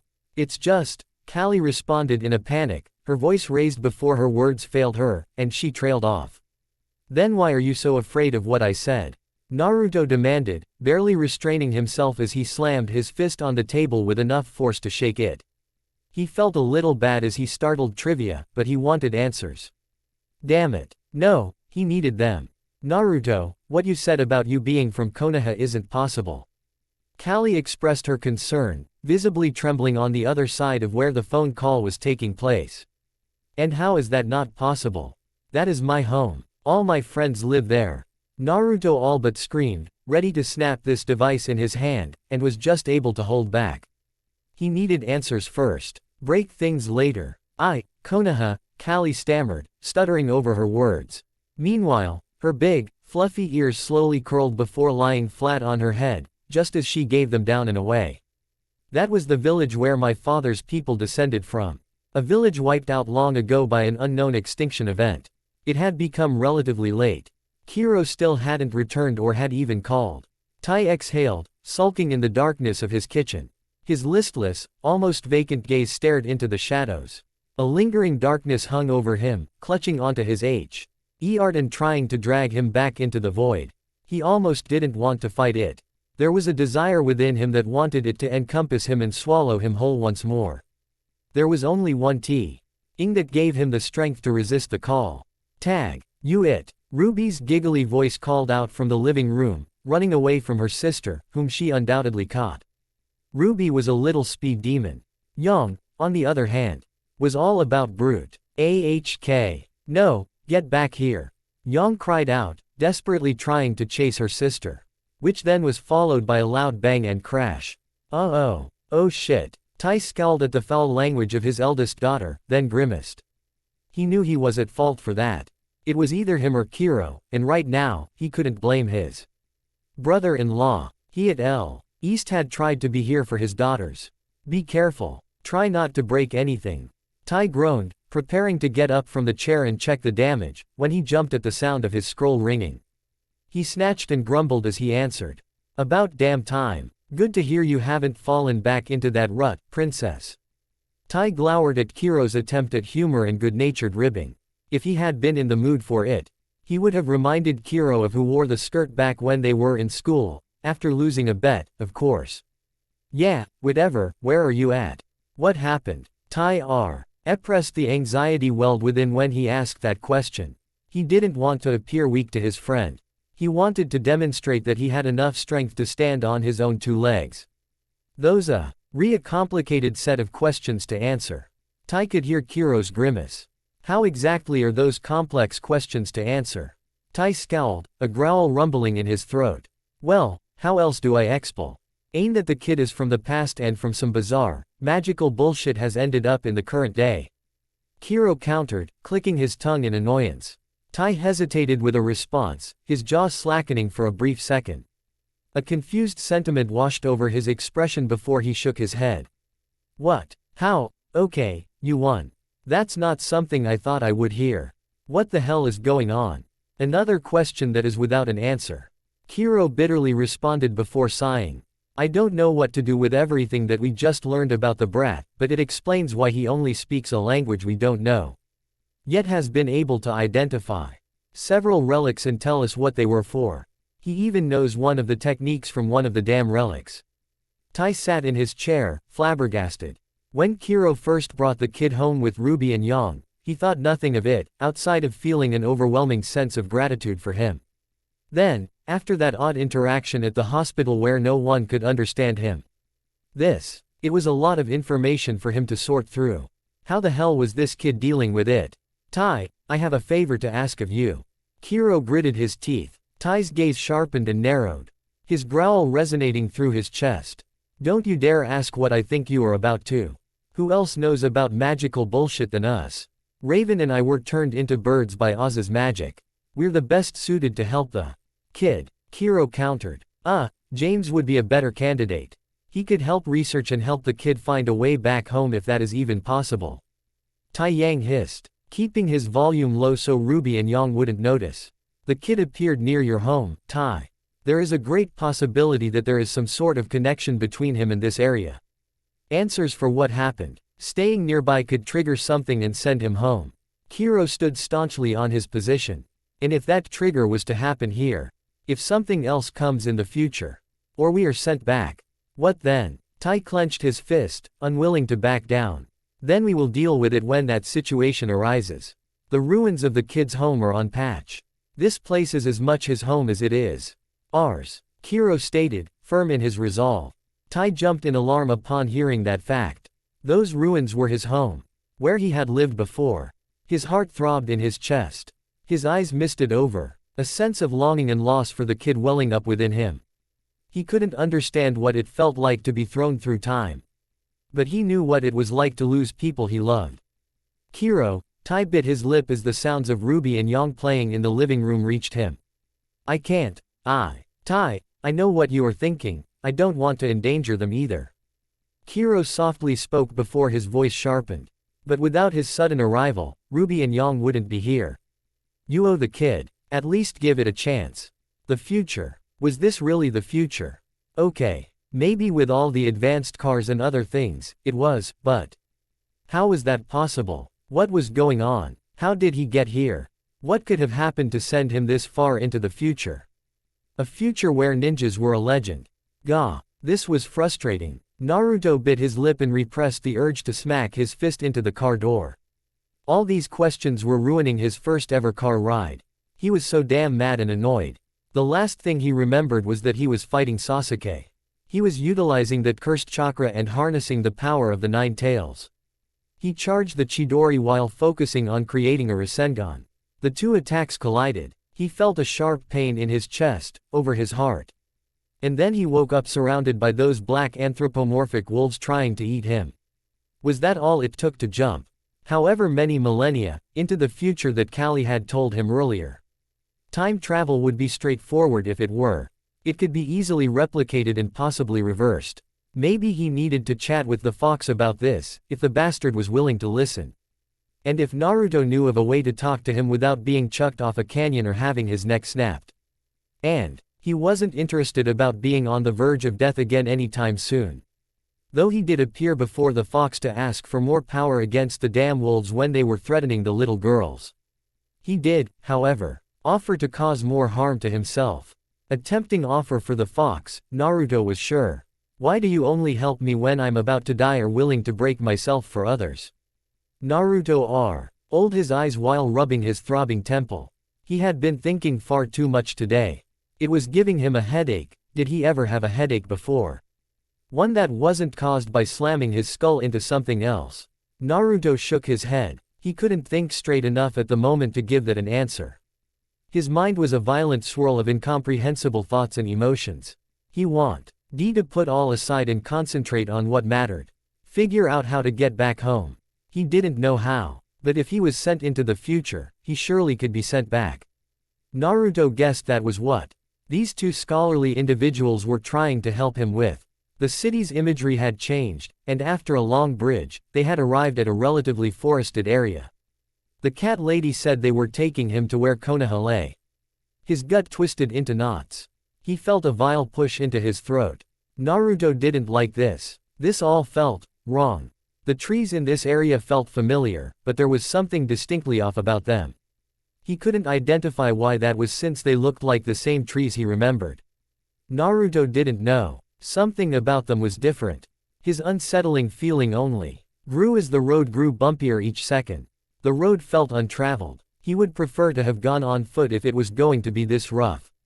But the treeline gave way to a daunting image. An image that horrified him as the car came to a stop, and he stepped out. He shuddered as he stepped onto soft sands and walked forward, approaching a fallen structure he once recognized. The gates of Konoha, withered and broken, eroded to the point Naruto could barely recognize them. But everything else, despite the many buildings that had collapsed, with trees and vines sprouting through others, he knew that plateau. Even if the faces had eroded by all recognition. This was indeed Konoha. This was his home, and had been reclaimed by nature. This was going to be a long day. Kiro hated having to guilt Tai into accepting his proposal. But it was the only thing that made sense. At least for the meantime before they could set something up. Give some time for a foster family in the area to be found, perhaps. Or could the issue solve itself? The kid would somehow find his way back home through some sort of deus ex machina. That was too hopeful. Things of that matter didn't happen around him. His luck prevented it. He often wondered if he wasn't around those he cared for, if their lives would be easier. But would Ruby or Yang be here if he didn't come around? Kiro shuddered and repressed the urge to grimace before shaking his head. He would deal with that baggage later. He currently had another kid that needed to be dealt with. And she had a whole host of issues Kiro had to deal with. Rangen. G from who she was to how she got here all by herself, how she had a credit card with the name of Mayor Vani. Kiro had to rein in this little chaos gremlin and figure out how to get her back home. Her parents were obviously not around. Why was that a thing he just kept stumbling into? Kiro sighed. Communicating with someone who was mute was rather strenuous. He had to pay closer attention to details such as body language, eye contact, and eye movement. Convey her feelings even when she was using a scroll to type answers. He desired a drink right about now. Kiro bit back a groan. He could drink to his heart's content later. He had to focus not only on this but also for the foreseeable future. He couldn't get too hammered that it wouldn't impede him from checking in on Tai and the girls. Ohm knew they needed him. And maybe for a mother to return home. No, that was asking way too much from his sister. Way too hopeful. Kid, I'm not gonna be around the bush. I've got things to do. How did you get this card? Kiro flicked the credit card in question in between two fingers. Kiro's lips twitched in amusement as he saw the look of surprise on the girl's face when she reached for her small purse, an outdoor pouch. Before her gaze fixated on him in both awe and anger. Look, I've been doing this since before you were born, probably. I am a master in the trade, trust me. Kiro Passivel. Y responded without even needing her to speak, kneeling before her to minimize his size. So, I'll cut you a deal since you've been a pretty big help for me today. Come clean, and I sweep all this under the rug. No need to get your parents involved by telling them what happened here. Right. Trivia scrunched her face, glaring at him. Almost as if she was considering not taking the deal. Kiro had to stop from frowning. What kid wouldn't want that sort of deal? This card was clearly stolen. He figured most kids would enjoy the idea of avoiding trouble for stealing a card and spending some of the lien. So why? It's my father's. You don't expect me to believe that now, do you, kid? The mayor and his wife don't have a child, Kiro deadpanned and shook his head. But his words died on his lips as he flipped to a gallery app on his scroll. And with a single picture, Kiro swore. Or maybe he is good at hiding that fact, damn it. Kiro palmed his face before massaging his temples. That was going to complicate matters. How was he supposed to just waltz up to the Vani estate and announce, hey, found your kid on the street, unsupervised? And he just said he wouldn't involve her parents. Sometimes, he deplored being honorable. How does this day keep getting more confusing? Kiro bitterly mopped, slowly standing and beckoning his head for her to follow. Let's get you back home. I'll figure something out. This really was Konoha. It felt surreal, dreamlike. None of this felt real. Every site and structure he remembered. Every building, from the rundown remnants of the town to the Hokage mansion, felt like a fever dream. Even Ichiraku's was left into a rotting pile of wood and canopy retaken by the earth. It didn't help that those creatures ran wildly amok here. He didn't hesitate whenever he saw one. It was on sight. His actions were probably alarming to the scholars if their hushed voices were any indicator. It didn't matter to him. There was a certain catharism in taking out his frustration on them. He hoped he used that word correctly, but alas, Sakura wasn't here to tell him if it was.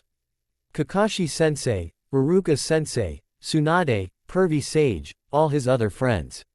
No one was here. It felt like a nightmare that he couldn't wake up from. One that he had to dispel like all the genjutsu that hung in the air, displacing the perception of the area. Naruto couldn't answer why he knew they were there. He wasn't very good at identifying them. Maybe because he was so familiar with this place, he just knew something was wrong.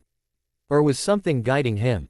It didn't matter. All Naruto's thoughts came to a boiling point as he stood on the precipice of proving if this place was an illusion, or if this was his new reality. He was home. Something was immediately off-putting about the whole situation. Every other building, structure, and even the plateau that blessed Konoha with its shade had been eroded and claimed back by nature. So why was his home any different? Naruto opened the door and crossed the threshold without any further thought. He needed answers. His internal senses were screaming at him to leave. To get out as if something wasn't right. Why was his home so well preserved compared to everything else? And why was there so much stuff here that wasn't here before? And how was his plant still alive? The answer became evident when he heard the two scholars call out in their native tongue, sounding alarmed. Naruto swiveled his head toward them but remained motionless at the sight before him. Nothing happened to them. They were standing just outside the threshold of his home, unable to enter due to some disturbance in the air. A barrier of some kind. Taking a further glance at his surroundings, Naruto pursed his lips and examined the walls thoroughly. Nothing seemed amiss. But upon placing his hand and adding a touch of chakra, sigils etched into the walls glowed incandescently. Seals. Naruto murmured, examining the walls before exhaling.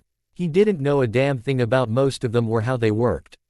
He had still been working out how storage seals functioned and how to use them properly. He was gonna ask Pervy Sage about them later, but that didn't seem like an option anymore. Naruto stood straight up, quickly drawing a kunai, having sensed something amiss. Something fell. A scroll. Wait, he knew that scroll. That was Pervy Sage's. Why was it here? Naruto glowered, scouring the room. Giving it a further inspection, Naruto carefully examined the peculiar objects he had noted in the room before that weren't here when he left. There didn't seem to be a rhyme or reason to most of them at first, random junk. But the closer Naruto stepped toward Pervy Sage's scroll, the more the items started to make sense. He began to recognize them. And who they came from as he picked up what looked like a picture frame laid flat on the floor. Are these mementos? Naruto's eyes misted as he lifted a peculiar photo, one he recognized. It was his team photo, but it wasn't his. His photo was still where he left it. By his bed, so who did this belong to? Sensei. Naruto whispered, longingly gazing at the photo, BEF. Or a sense of familiarity washed over him. And he nearly fumbled it as the world around him turned to shadows. Followed by a familiar drip of water, his ankles were waterlogged again.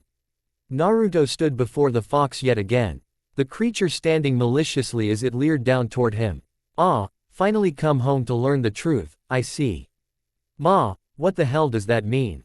Naruto viciously snarled, banging his fist into the bar and staring up at the demon. What the hell happened? Why are we here? Why, uh-oh. Naruto jumped back, barely avoiding being split in half by the Nine-Tails' powerful claw. Just a single scratch from that. And he would be dead. And given how he was growling, that was something the fox more than wanted. You act as if I am required to tell you anything I know. Huh, hardly. You aren't worthy of knowing a damn thing I know. Oh, really? Naruto brazenly strode back toward the gate, undeterred by the Nine-Tails' earlier threat, before gesturing behind him. In case you haven't been paying attention. We're stuck in the future, ya dumb fox.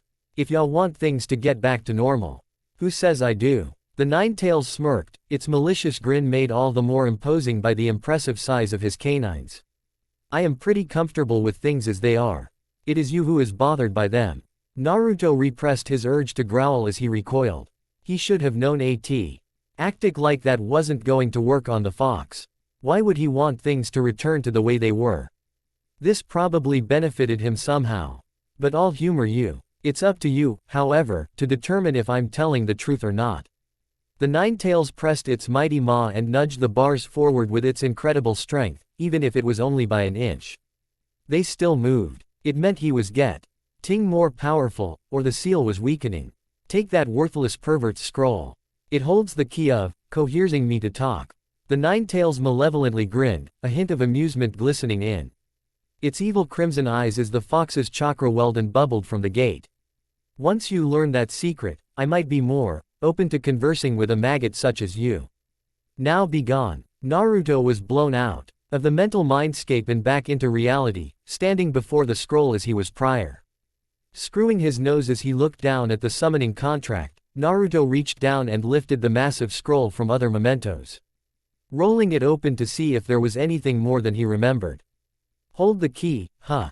Naruto further furrowed his brow before biting his finger. Guess it's worth a shot, Kuchiyos. All the telltale signs of a successful summoning followed. But as the smoke quickly dispersed, Naruto couldn't help but feel a little disappointed. It was definitely a toad, but it was even smaller than Gamakichi. He'd put way more effort into that than normal. He was hoping to summon whatever the modern-day equivalent of Gamabunta would have been. Maybe Gamakichi, if he was lucky. Can you talk, little guy? Naruto asked, gazing down at the toad he summoned, having a smidge of hope. What's your name? Ribbit, croaked the toad, staring at Naruto in stunned awe. Shit, Naruto groaned and palmed his face, glancing up and through the ceiling before shaking his head as he rolled up the summoning contact and threw it onto his back. Story of my life. Naruto stood, turning toward the awestruck scholars. And approached them. He wanted to spend more time here. He genuinely did, but what was that going to do for him? How would he get answers if he stayed here and reminisced over all the mementos of people he knew? Who had strangely left them at his house? He would figure that out later. Right now, the fox gave him a clear goal. Learn the secret of the scroll. Huh. Naruto stopped at the behesting croak of the small toad, hopping toward him. And with one mighty bounce, the toad leapt directly into his arms. What are you, hey, coming with me, Alright, let's go, Gama-chan. You and me, together. We'll figure out this secret. And then we'll make the fox talk. Kiro inhaled, stepping into the premises with trivia at his heel. She looked pretty nervous. Could he blame her? Glancing around at the amount of cars that were gathered, it was easy to determine how she escaped. All the house staff and her parents were likely preoccupied with entertaining their guests. Kiro felt a swell of disgust on the tip of his tongue. He already didn't like the rich and elite. Shindigs like this didn't help his opinion of them. Likely a political fundraiser to keep the man in power here in Vale. Along with some shady business involving influential players in the dust market. He was reasonably confident about that, given the SDC logo on one of the cars, which revealed who was invited to the party. Kiro glowered. How many troublesome kids was he going to run into this day? He knew his luck was poor, but, damn. Alright, stick to the plan, got it. Kiro groaned. Taken. G1 last look at the nerve-stricken trivia before grimacing as he rang the bell. It didn't matter how many calming breaths he took. Nothing was going to soothe his nerves in this circumstance. He didn't like interacting with this cast of people, ever. Hello. A fancily dressed woman discreetly answered the door, having stepped away from the cavalcade of noise from within. Oh, I'm sorry. You Saint be here for one of our staff. I apologize for keeping them later than typical. No, I'm here for you, Mr. Vinny. Kiro redirected the mayor's wife by showing his scroll and pulsing his huntsman identification. Oh, dear. Does this have anything to do with Jimmy? I swear I don't know anything. Carmel Vinny shook her head, closing the door behind her, seemingly oblivious of her daughter just feet away from her. Best to keep him out of it, ideally. Kiro grimaced as he glanced toward Trivia before tilting his head toward her. Mr. Vinny, I'm sure you know there is a curfew. Trivia. Carmel stammered before racing to Trivia, kneeling to embrace her. How? I thought you were in your room, avoiding all the noise. I didn't even know you left. I'm so glad you are safe. Despite how loud it is in there. It is hardly as loud as the arcade I found her coming from. Kiro produced the credit card Trivia had stolen. Oh, Carmel scowled at first before rolling her eyes and repressing a laugh as she took the card. Well, I suppose I'll have to cover it. Tell Jim I ordered a new purse. Now let's get inside before your father finds out, or you will be in trouble. Oh, sorry for the rush, but as you can tell. Long as she is safe and sound, Kiro nodded, sending one last glance and waved toward Trivia. Hope not see ya again, kiddo. Stay out of trouble. Trivia frowned but nodded nonetheless. Meekly being guided into the mansion by her mother. Kiro scowled but released a long breath he had been holding. He truly hated interacting with people like that, but at least Mr. V.A. Neela seemed like a respectful and well-meaning individual. But the trepidation in Trivia as they arrived caused Kiro to pause and glance back at the mansion as he retreated. Something didn't feel right with the interaction he just had. He just couldn't peg why. Got enough on my plate to deal with. Kiro shook his head, morphing into a crow out of sight and flying into the sky. Perhaps once things settled down, he'd look into it. His gut wasn't wrong very often. There was something amiss at the Vani estate.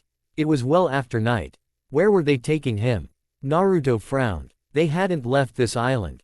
He had figured they would take him back into the city. He was okay with that for the time being, especially if they were bringing in Cat Lady as a translator. It wasn't like he had anywhere to be right at this moment. The only thing concrete he had was figuring out the secret meaning of Pervy Sage's scroll, and maybe the translator could help with that. What he wasn't expecting was a cabin in the woods a little way from the village. These trees looked sort of familiar now that he thought about it. Wait, isn't this where the kids were? Naruto furrowed his brow and concentrated, looking deep into the snowy woods to confirm his suspicion. He didn't get an answer. He didn't expect one. No one here understood what he was saying. But the further he looked around, it felt similar. Why were they stopping here? Crow. Naruto blinked as he stepped out of the car to see Crow waiting beside another tall, blonde man. He sort of recognized him.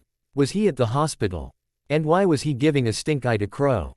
What was happening? Naruto froze as the sound of joyous children erupted from inside, and the door flung open. He blinked as two girls, one of red and the other of yellow, came rushing from inside and directly toward him. The older, bouncier girl spoke in an excited gibberish he couldn't understand. The younger of the two looked up in awe before handing him. Was that a half-eaten cookie? Thanks. Naruto tried not to look disgusted by the gift. Instead, He conveyed his confusion as best he could, showing his bewilderment. What's going on? Why am I here? His confused stare transcended any language barrier that existed. The blond man, who looked less than thrilled, grumbled and motioned his head inside, saying something before glaring at a sheepish crow. Naruto blinked, his confusion still evident. Were they beckoning him inside? Wait, was this where he was going to be staying? They were allowing him to stay at their house. Hold on, Naruto's eyes widened. Feeling Yellow grasp his wrist and pull him toward the door and away from the responsible adults. Wait. I didn't agree to this. I've never dealt with young kids before. What do I do? Help me. Today was something else. Trivia sat on her bed, peering out her broken window listlessly. It had been a whirlwind of a day. She had gone from being in severe trouble with Papa to roaming the streets of Vale by herself, having the time of her life, only for another twist to happen as she ran into a boy from the past who could kind of speak sign and beat up some bullies for her with Neo. And it all circled back to her being left in her room, digesting what had happened. Trivia struggled to comprehend it all. It was so confusing, so why not simplify it? A voice whispered in her head. Did we have fun today? Frowning, Trivia glanced around. This was the second time she had heard this voice today. Who was speaking to her? What was talking to her? You know who I am. Thou art I, and I art thou. I am the true self. The voice answered knowingly. Trivia recoiled, fidgeting underneath her blanket. She wanted to refute what the voice had said. She wanted to scream that the voice wasn't her. But she couldn't. She couldn't scream if she wanted to. And the way it spoke reminded her of the stories she so cherished. Speaking in a way she wished she could. Did we have fun today? The voice asked again. Pursing her lips and furrowing her brow, Trivia thought about the day. How it started and how it ended. And even though it ended with her still stuck in this room. This had been the best day of her life. And she wanted more days like this. As do I. So let's take what we desire and have some more fun. The voice resonated. Trivia flinched. She wanted to, but she knew it wouldn't be so easy the next time. Mama knew what had happened. Would tell the staff to be more observant in the future. Trivia, can I come in? Trivia snapped out of her thoughts from her mother's knocking before she politely entered her room. She was still wearing her party dress, but the party had long since died down. Only a few likely remained, probably chatting with Papa about business dealings or party favors. Typical political stuff. Boring. Trivia, I'm not upset with you. I understand why you left today. Mama smiled as she sat on the bed next to Trivia, cuddling up beside her. Trivia screwed up her nose at first. She smelled the alcohol on her mother's breath. But it wasn't intrusive. She likely drank sparingly. Enough to relax her and make her more fun. Perhaps tea. Here was some truth to what Mama said when she said she was just like her when she was young. I wanted to say to you after what happened earlier. I was irritated, and your father, Mama rolled her eyes before giggling. Well, you know how he gets wound up. Can be a bit of a brute. Trivia glowered momentarily, mouthing a few choice words in silence. Still, she smiled when her mother laughed. Oh, he can be all of those things sometimes, dear. Trust me. Keep this between us, he often is quite the asshole. Trivia grinned and nodded, her eyes gleaming at Mama. She didn't get moments like this with her often. But every moment she spent with her like this, she loved every one of them. It was the little sense of normality Trivia felt she was often denied. So, what all happened when you left today? Get into any trouble? Mama's laugh was contagious as she nudged Trivia. Maybe you met a nice boy out there. Trivia smirked. Little did Mama know, half the fun of today revolved around a boy. Wait, you did? Mama shared a genuine look of surprise while Trivia excitedly laughed and nodded, showing several pictures she had taken over the night. All of Naruto. Oh, is this the boy? Do tell. I need to know any boy who can make my baby girl laugh. He's a sweetheart in my book already. Scowling, Trivia scrunched her face. She was about ready to tell him all about Naruto when a thought came to mind. She had no way of contacting him again. She wouldn't ever get to see him again. Unless, her mother seemed to notice this shift and sat up. Oh, I'm sorry, dear. Sometimes, things like that happen. They're brief and fleeting, but sometimes, those moments make life worth. What are you typing? Huntsman. Mama tilted her head as she read what was on the screen. Wait, the boy you ran into is that huntsman's son. Trivia nodded. This was her best chance. She knew Mama was in a slightly inebriated state. If she didn't pounce now and take the opportunity. Talk to him. Mama frowned, leaning away while she furrowed her brow. She remained silent for a few moments before sighing. It can't hurt. If this boy can make you laugh. I'll see if I can contact this huntsman and work something out. Callie was still in disbelief. Her mind was on loop, trying to comprehend what she had just witnessed over the terminal. What she had heard from that young boy. A child lost in time. That sort of thing didn't seem possible. But Callie wasn't a stranger to the bazaar. She had gone with her father on several trips to his homeland. She had personally seen the absurd things that were found there that defied logic. Almost as if in that place, magic existed, and it warped the world around it. Places warped in stasis, unaffected by time. One such place was the shrine of her father's family. And now another, found by the boy. One that the boy called his home. She needed to see this. To return to the homeland. To help this child, flung into a future that he did not understand, in whatever way she could. While learning as much as she could about her people. Callie, her husband's voice brought her out of her thoughts as she finished packing. She could see the concern on his expression. His worry was evident as he sat on their bed, observing her while she made preparations. Callie more than understood his trepidation. She was riddled with anxiety and questions. But if she stayed here, all those questions would remain unanswered. I'm sorry, Gira, but go. Gira softly shushed his wife with a loving smile. I know what this means to you. You more than have my blessing. You have a chance to learn more about your father's heritage, and I would take that. Don't worry about me. I'll handle the mess here. Callie's eyes beamed while she flushed and turned away. Gira sometimes made her feel so safe and secure. He always supported her decision, no matter what choice she made. And she did the same for him. She would stand by his side till the end. But something caused her to pause. Callie's brow furrowed worriedly as she glanced behind her, her gaze peering beyond the slide door to their room. I am worried about Blake. With how busy you and I already were after this incident, the workload you will face without me here, I just don't want her to feel left alone. Blake is a smart, strong, but stubborn girl. She thrives no matter the challenge, but I understand your fear. She is young and naive. I've already heard she wants to join our rallies and protests. What 5-year-old wants to partake in such events? Gira let out a long exhalation, furrowing his brow in thought. Callie frowned and joined his husband in thought, and sat on the bed. Her brow furrowed as she pondered how to address the circumstance with Blake.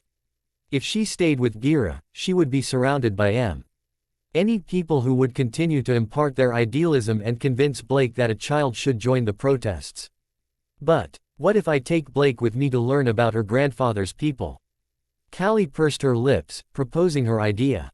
Isn't it dangerous to take her on such an expedition at her age? Gira frowned, eyebrow raised.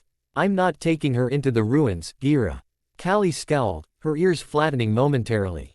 It's not as simple as previous expeditions. A child is involved, one who can't communicate with anyone and needs help to communicate on his own. And while there will be expeditions into the ruins with him, a lot of my time is going to be focused on communication. Blake can benefit greatly and learn more about our customs and language from someone who has experienced them. Quote, I'm assuming they are working on housing. Gira's frown remained, nodding to himself as Callie nodded. He exhaled and rubbed his temple. It would be good for Blake to get away from all this noise, maybe this is the right decision.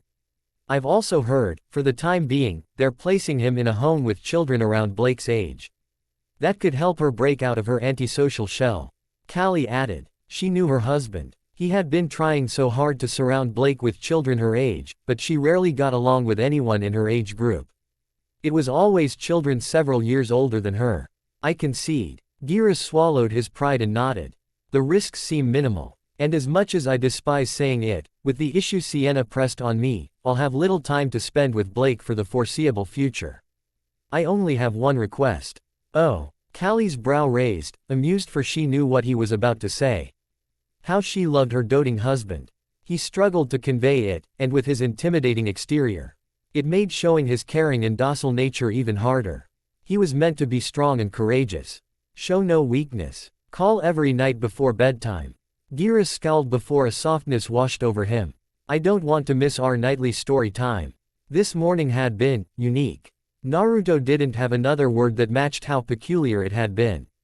The only situation similar to this was when he was in the Wave Country, staying at Tazuna's home with his daughter and grandson, Inari. And while Inari was a brat, he was a reclusive young boy who was trying to process his grief. Something he respected, even if Naruto didn't think he had been going the right way about it. To start his morning with loud shrieks of girly joy was jarring, to say the least. Naruto almost missed Kakashi waking him in the morning, breaking into his house from the window. Almost. That was still annoying as hell, yet a small portion of him wished that this morning had started that way. That all of this was a dream. Naruto exhaled. This was his reality for now. He would work with what he had and find answers.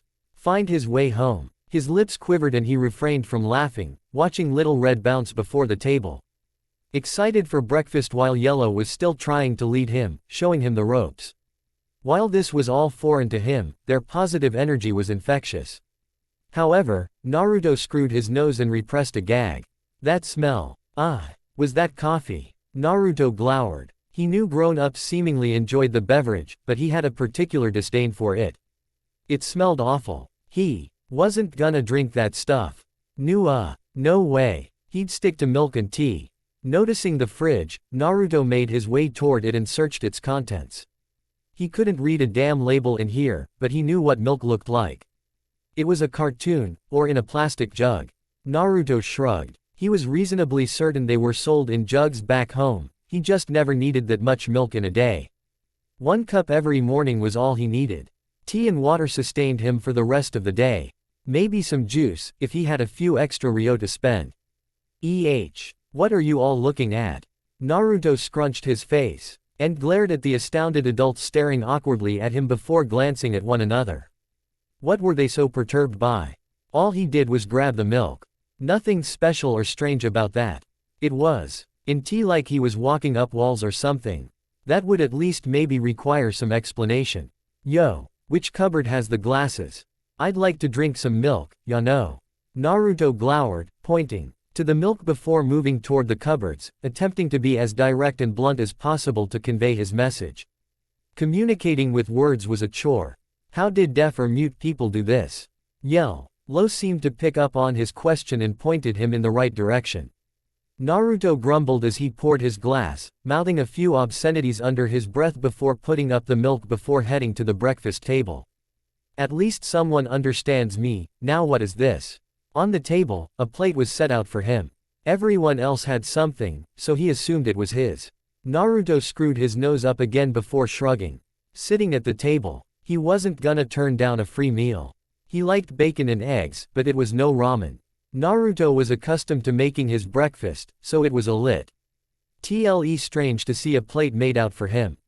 Again, it brought him back to his time in the Wave Country, where Tsunami had prepared every meal, despite the hardships they were facing. Why did it feel so similar here? Was there something he was missing? It felt as off as it did back then. Naruto blinked as he barely noticed Yellow had run over to her father, grabbed the phone despite his protest, and ran back to him, just to shove it in his face. What are you? Is this code? These devices can show code. Naruto was floored once more by these mobile devices.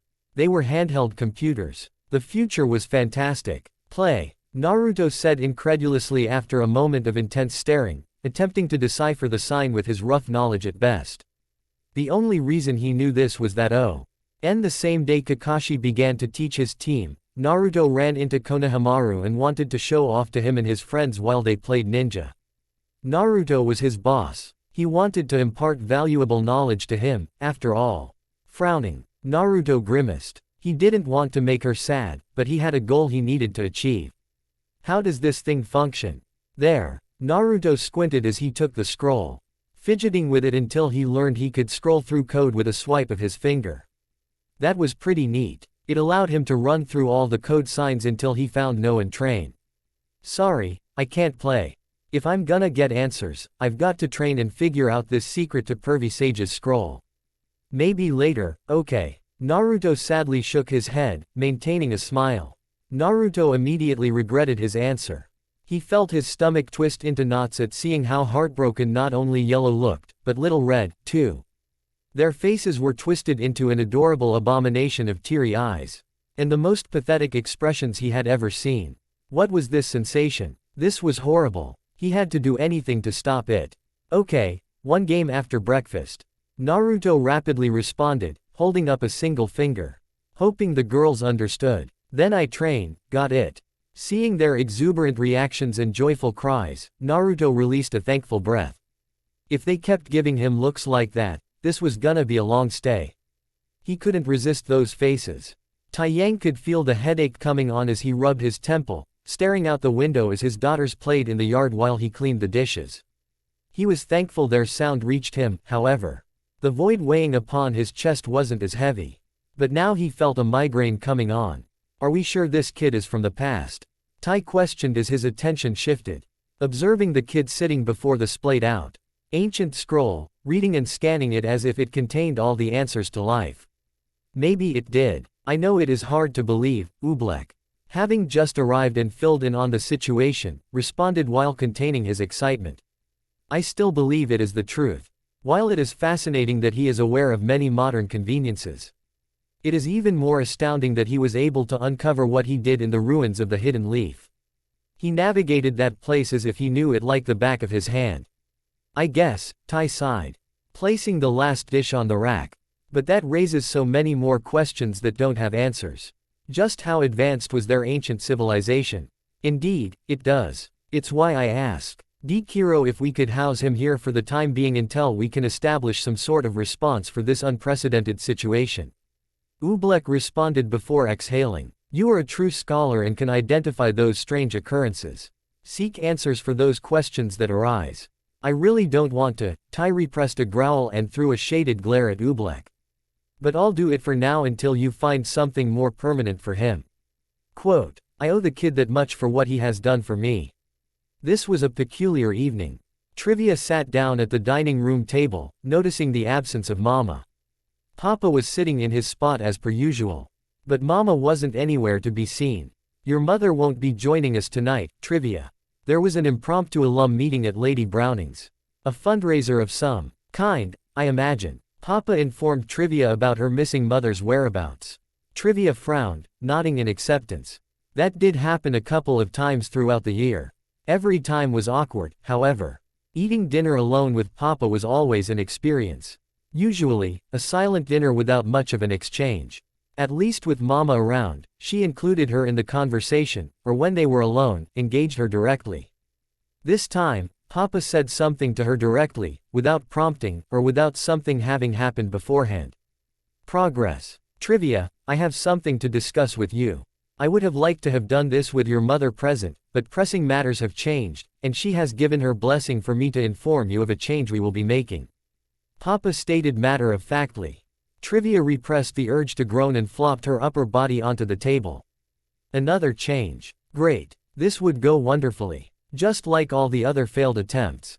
I can see Rom your enthusiasm that you aren't too thrilled hearing this. I can assure you, this might be something you are interested in. Papa frowned before his expression returned to its usual stoic demeanor. When he wasn't upset with her. That was also quite common, unfortunately. Trivia tilted her head, pursing her lips in interest.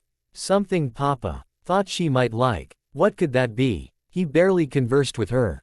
Was seemingly always upset. We've decided to hire a tutor for you. Papa continued. There it was. Trivia scowled. A tutor. What good was a tutor? She was already taking online classes and was at the top of every class. She had to be if she wanted to earn her allowance. Her books and games didn't pay for themselves. Before you get any weird ideals in that head of yours, this isn't your usual kind of tutor. Papa shook her head, having a feeling that his daughter was already annoyed and scheming something. She was a top graduate from Lady Browning's, and while she does excel in academics, she is quite capable of teaching courses like gymnastics, track and field, and your mother's specialty, fencing. Trivia's brow perked with curiosity. She had noticed several medals, ND achievements on the walls in Mama's study, and on the mantel in the central living room fireplace, there was a well-taken care of rapier. And she always talked about her time in Lady Browning's and how she enjoyed it there. That her stay at that school was the best time of her life. That, at one time, she had the best sword hand in all of Vale. Your lessons start Monday, Papa announced while carving into his steak. Trivia frowned. She was mulling over the possibilities of learning some of the arts her mother loved. She did want to try to learn all of those things, but she wanted it to be her choice. Shoving her plate to the center of the table, Trivia stormed away without a bite. Everything was just as it always was. She had no freedom or choice in her life. The music was too loud here. The lights were too bright. Flashed too frequently. How she hated doing this sort of job. Being in places like this. It was far beneath her current status. But she needed information. Needed to learn more about this huntsman and his son. This was for her protection. Her daughter's safety. Carmel wasn't about to let her daughter be in contact with degenerates. At least she knew this man was a huntsman. Which usually signified some sort of virtue. Although not always. Sliding onto the bar seat before the bartender, Carmel applied a thin application of lipstick as she awaited him to approach her. Attracting the attention of the men nearby. She may be a mother, but Carmel knew she aged like fine wine. It was pleasant to see how many found her attractive. Not that any of them stood a chance. She was faithful to her cause. What are you having? The man heading the bar responded. Dry martini. Shaken, not stirred. Carmel pocketed her information before her sharp gaze met the bartender's. Sliding a photo across the bar. And information about this man, if you have it, Junior. I thought you were retired. It's the only reason you are allowed to reside in our territory, Spider. Junior scowled but accepted the photograph. I am, dear. Don't you worry. Spider isn't trying to move in on the Xiao territory. I'm simply protecting my family, that's all. Carmel laughed, aiming across the table and staring into Junior's gaze.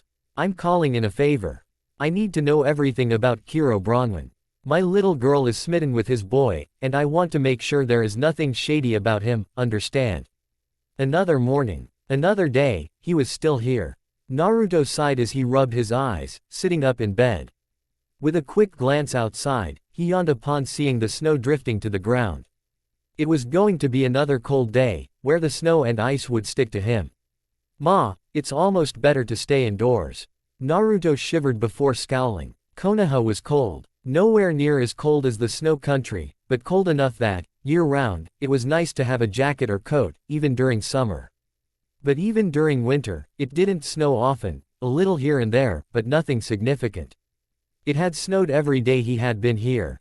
Not so much snow that it was blocking them in or anything, but enough to stick to the ground and stick to him when he was outside. It was wet snow, not the nice, powdery snow he had seen on the mission with Koyuki. Somehow, it made it colder. No, gotta figure out the secret the damn fox mentioned. Naruto paused, his gaze passing over the summoning scroll. And frowned. After a few days, there was no progress. He couldn't summon any toad besides Gama-chan back and forth. It did seem Gama-chan could summon as he kept returning to his side. So he was at least intelligent enough to do that, or it was instinctual after he felt the pull of being summoned. And after plenty of scouring every corner of the scroll, Naruto Su. LD definitively state there was nothing secret written or placed on it. Maybe. He wasn't an expert, and he had seen seals do some crazy things thanks to Pervy Sage. Like absorbing black fire into a scroll. And they could be hidden from plain sight just like the runes in his home had been. However, those interacted with his chakra. If there was any on the scroll. Hey! Naruto's gaze intensified, focusing on a new item next to the summoning scroll. A small scroll. Where did that come from? Naruto scanned the room, looking for any signs of intrusion.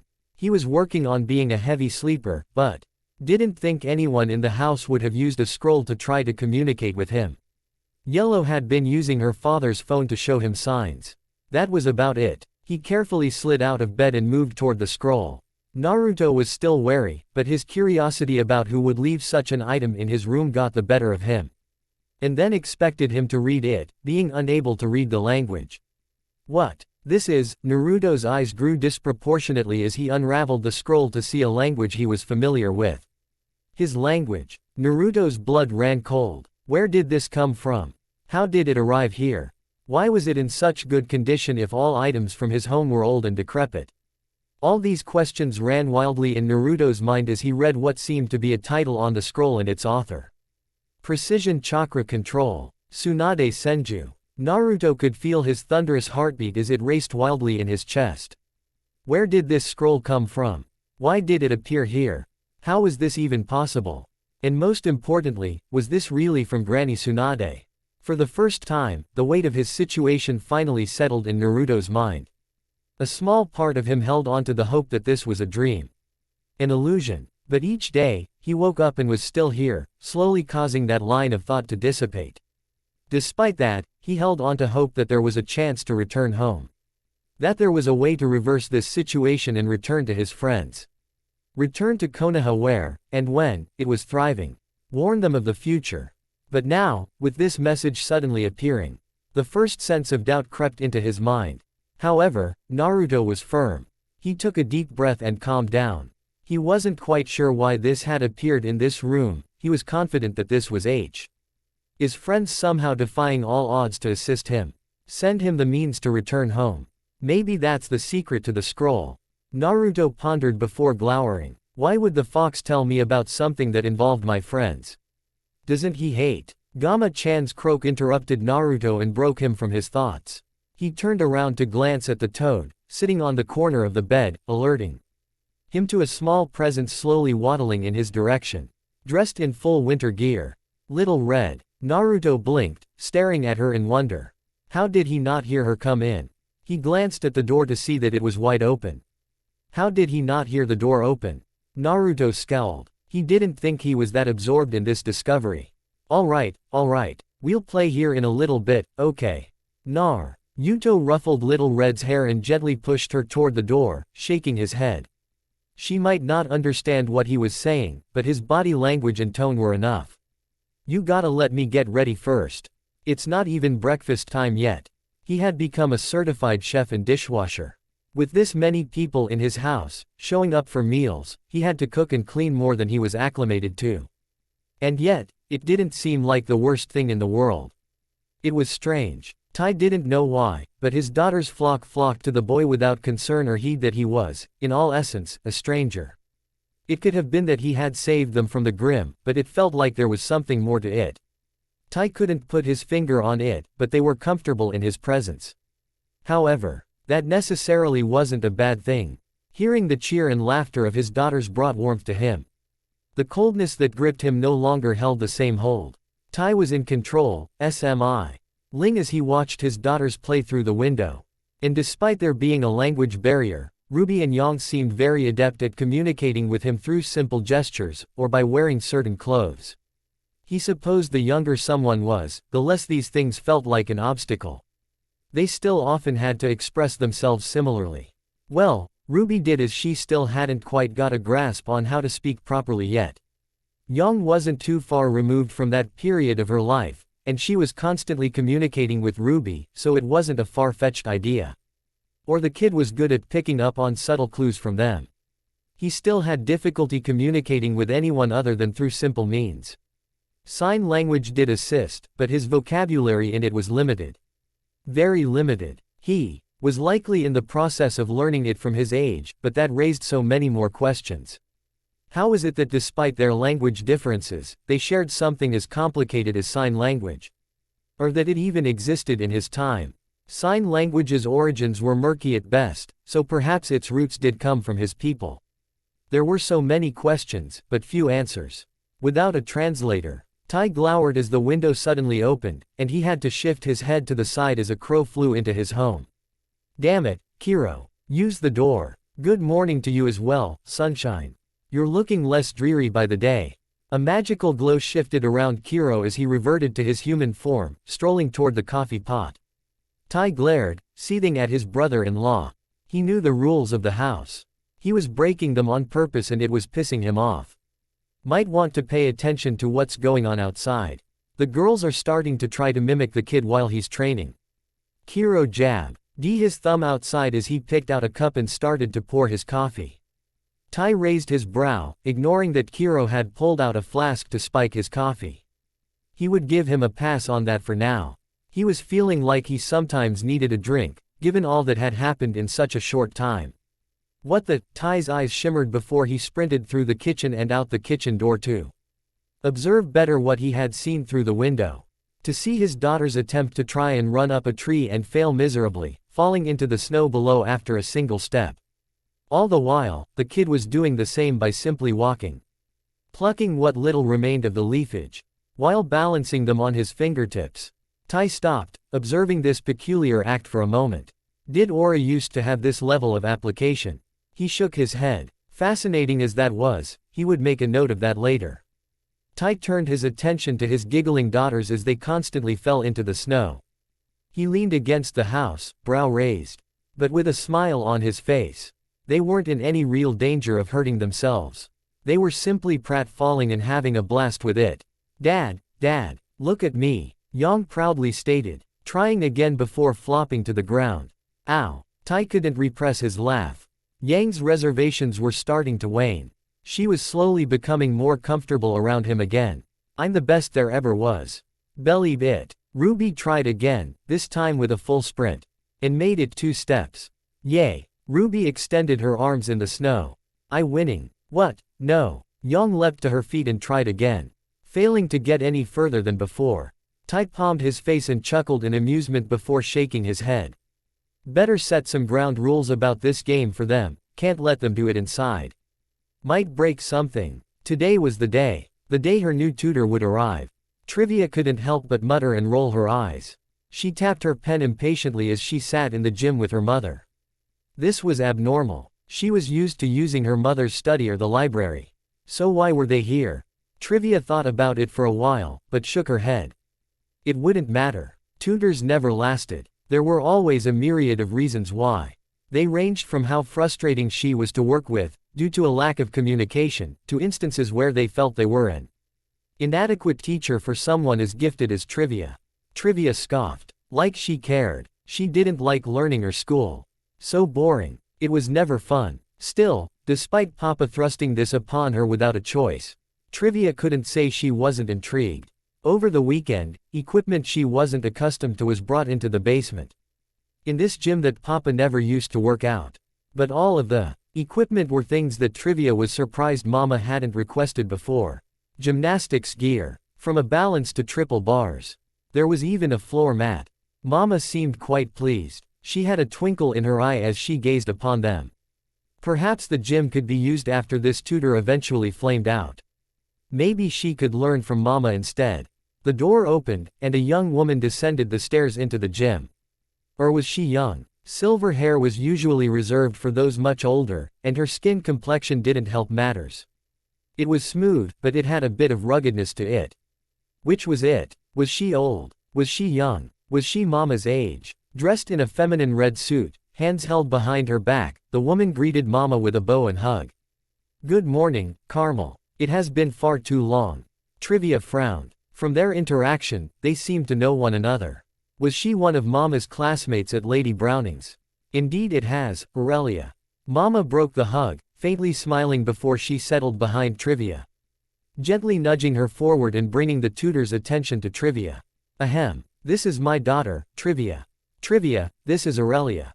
She was my greatest rival and friend when we attended Lady Browning's together. Quote. Callie wasn't afraid to admit that traveling by sea was the best method of travel there was, when it wasn't cold. The shift of environment between Menagerie and D Vale was immense despite the short distance. She was so glad she packed several coats for her and Blake.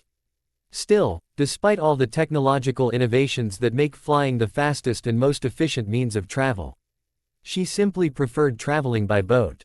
The smell of the salty air, the typical heat of the radiating sun when traveling through frigid temperatures, the gentle rocking of the waves, and the assortment of sea-based cuisine was divine.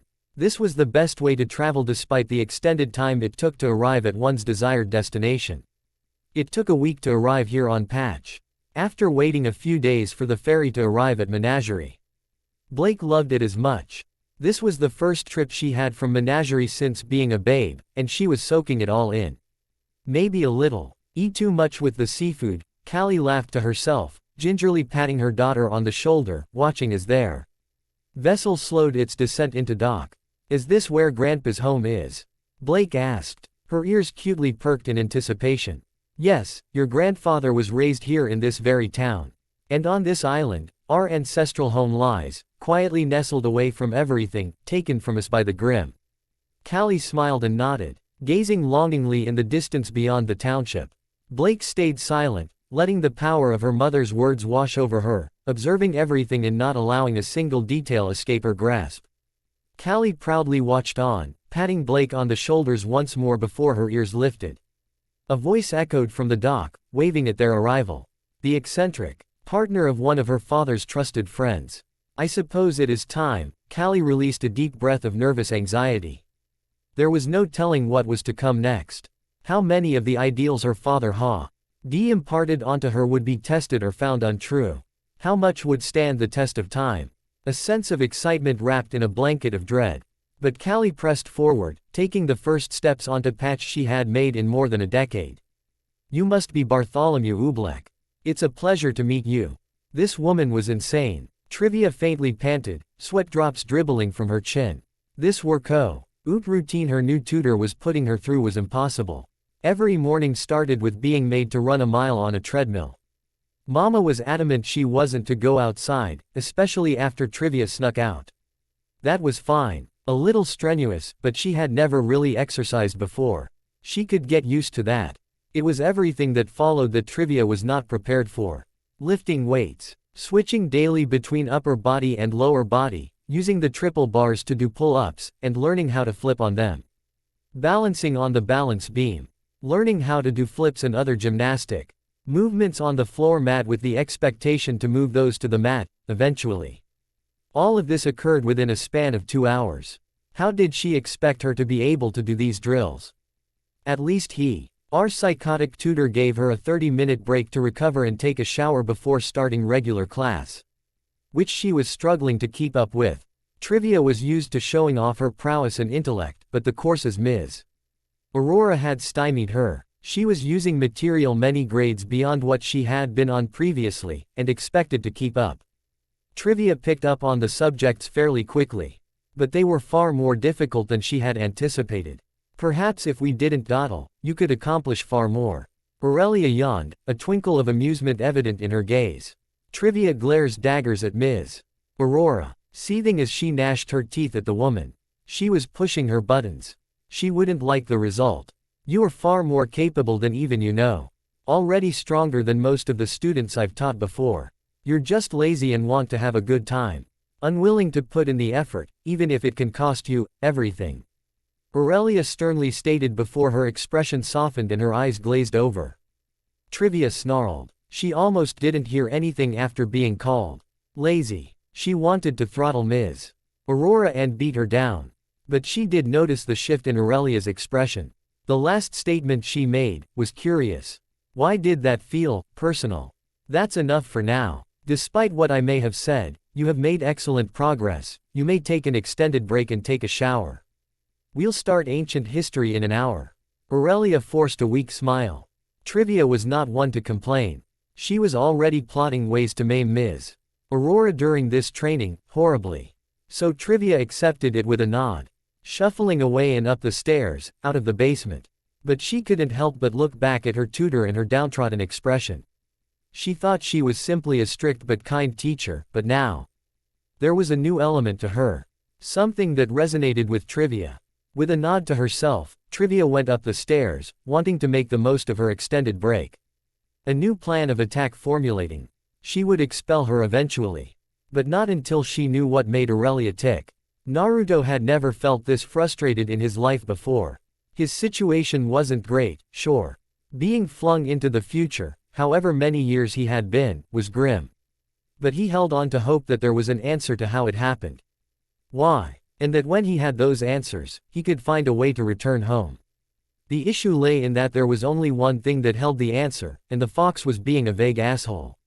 What secrets did Pervy Sage's scroll hold? There was nothing new on it. And all he could do with it was summon Gamma-chan. As much as Naruto appreciated the little guy, he couldn't do very much besides follow him and watch over little Red and Yellow while he trained with this scroll. Which was another mystery that frustrated him. Not that it was challenging to learn. He was managing well enough, recognizing that the idea was to focus his chakra on a single point while regulating the rest of his chakra to avoid using too much of it. Naruto absently wondered if that was the secret to Tsunade's super strength, but for now, he put that aside. The real question was, where did it come from? Why did it suddenly appear in his room? It led to numerous questions that rattled his mind at any moment of downtime. Those ate away at him. All the random thoughts of what could be happening or why they happened. It was difficult to remain optimistic in the face of this adversity. Especially after the failed attempt to rescue Sasuke and bring him home. Naruto exhaled. As a familiar scent came from the cabin. His cerulean eyes listlessly opened, taking in the inverted snow-coated landscape as he hung upside down on the tree. To see two children trying desperately to replicate what he was doing. Having a blast before shifting to a game of tag or playing with Gama-chan. Naruto smiled. This was an odd feeling. He never really hung out with other children when he was younger. Never got to play ninja with others. But to be this close to two children playing, who didn't care about who he was. It was nice. And he felt he was close to mastering this exercise. The leaves were still stuck to his fingertips and his nose despite gravity's pull. He still needed to water walk, which would increase the difficulty, but the time of year made that a little more challenging. The only water around that wasn't frozen was the ocean. But did that get him any closer to getting an answer from the Nine Tails? Naruto wasn't sure. "Ma, shut up, bird." Naruto glowered, hearing a loud caw screech from above. He jumped from the branch, flipping in midair to land softly on the icy ground without a slip before gazing upwards to glare at the crow. "You're bigger than the one crow summoner usually summons." Naruto squinted and glared at the bird, shaking his head and shifting his attention to the playing children. Naruto had paid attention to everything that was said around him. Sakura always called him dense. Sasuke told him he was an idiot many times. But if there was one thing Naruto knew about himself, Naruto knew he was observant. He may not have understood the language, but he was picking up on specific phrases and connecting them to visual cues. Names were easy to pick up. From stuff to people, he managed to learn what was necessary. A little strange that the person who summoned crows was named Crow, but at least he had a name to the face. And now he had a proper nickname. Everyone had to have a proper nickname. That was a must. Naruto may be in a brand new world, or future. Or whatever this was, but his penchant for nicknames came with him. Little Red, Yellow. Naruto called out, pointing to the house before rubbing his hands. Ruby and Yang, from what their pops called them, were the first to catch on to his names for everyone despite the language barrier. In a small way, he could communicate with them. He was still mostly using broad gestures to express himself. Progress was progress. It was annoying, but after a week of dealing with this language barrier, Naruto was starting to adjust to it. He had even begun to pick up some words in their language. But not enough to be useful. Still, Little Red and Yellow understood what he was trying to convey. Lunch. The two squealed one of the few words Naruto had managed to pick up, rushing ahead and toward the cabin. Naruto couldn't repress his laughter watching them slip and slide their way back to the cabin in their haste, wiping a tear from his eye. Kids were a lot of fun to hang around. How he wished he could have had more time playing as a kid. Naruto stopped in his tracks, hearing the mechanical churn in the distance before a familiar car slowly came into view. Naruto shrugged his shoulders, deciding to wait for them. The professors often arrived around this time of day on some days to take him to the museum within the city. Have him look over particular objects and see if he recognized them.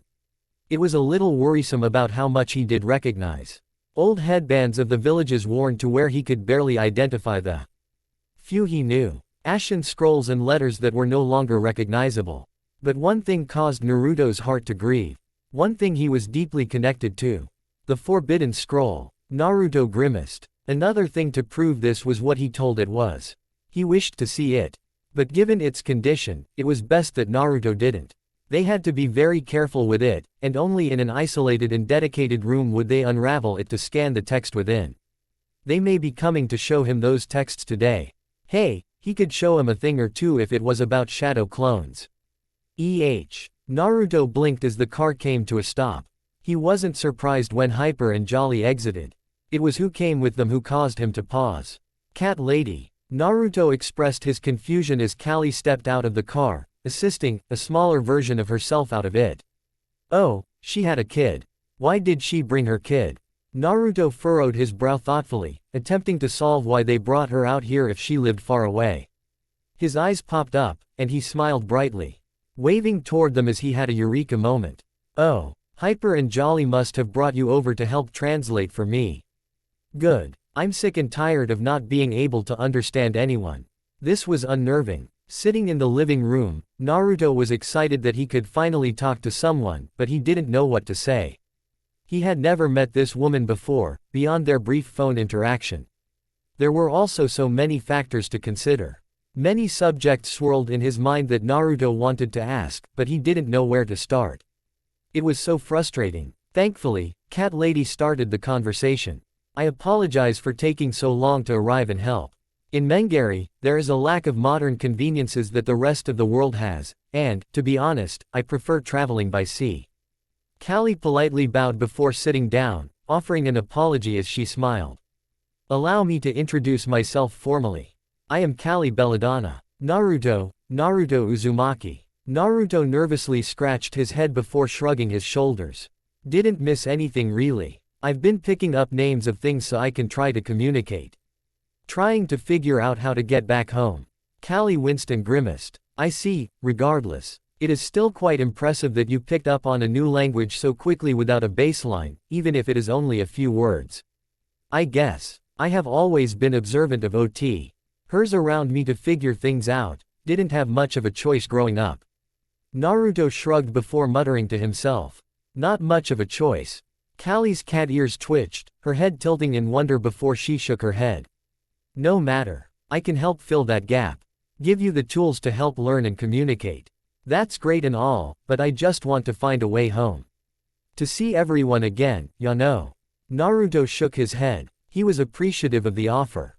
He just felt there was a better use of her time, like communicating with the two professors, who Naruto knew were smarter than he was. To try and figure out a way to get back home. I understand. I think we all would like that outcome. Have you thought about the possibility that it might not be possible? Callie nodded before biting her lip. Ma, what kind of question is that? Naruto glowered and scrunched his face. Of course I have, damn it.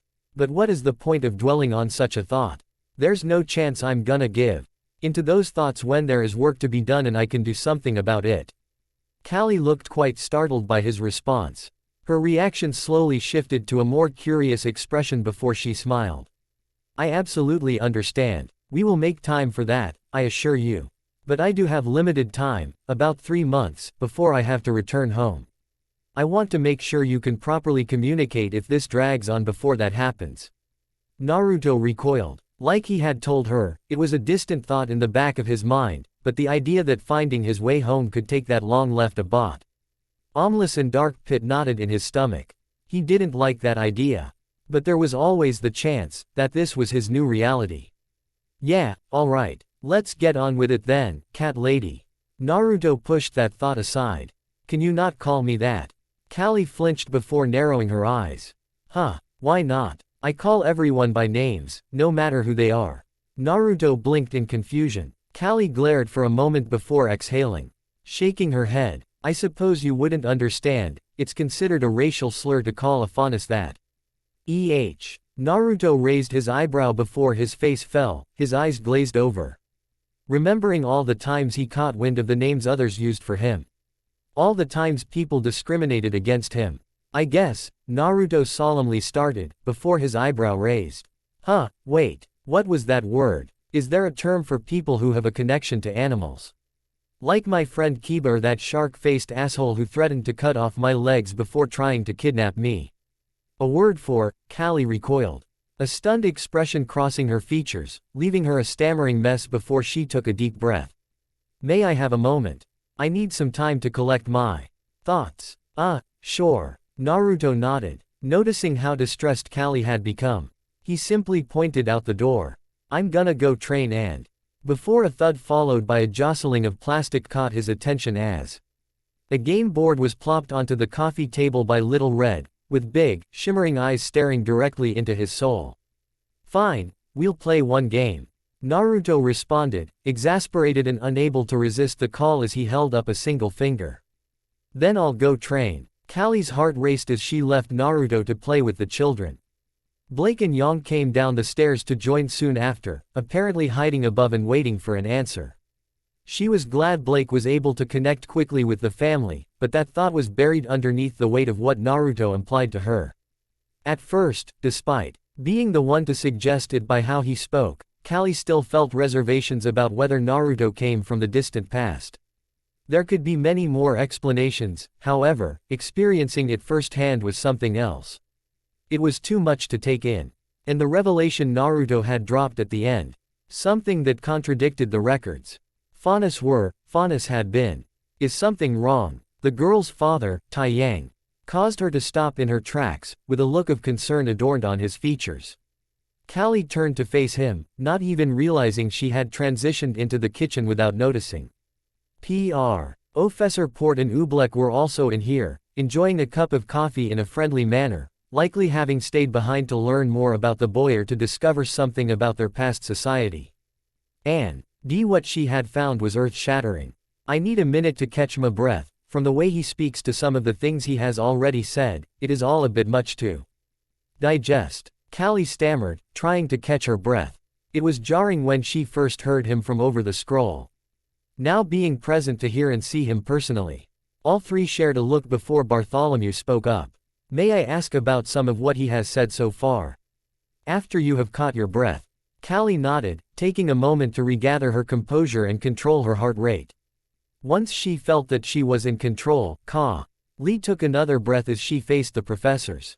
I want first to clarify that despite being the one to pitch the idea of Naruto being from the past, I was still skeptical of my assumption.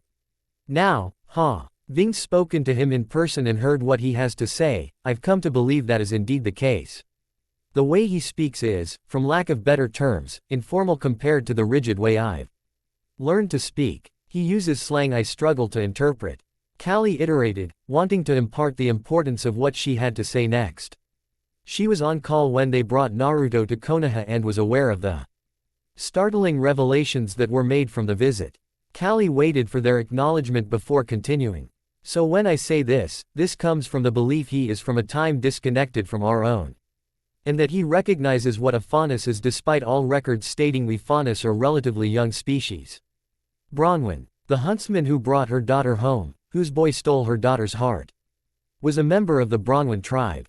A bunch of heathen wildmen and women who terrorized everyone outside of the walls of Mistral. A group whose attacks on villages could be so brutal that they left a palpable negative tint in the air, which allured Grimm to attack and sometimes finish off the town when they were at their lowest.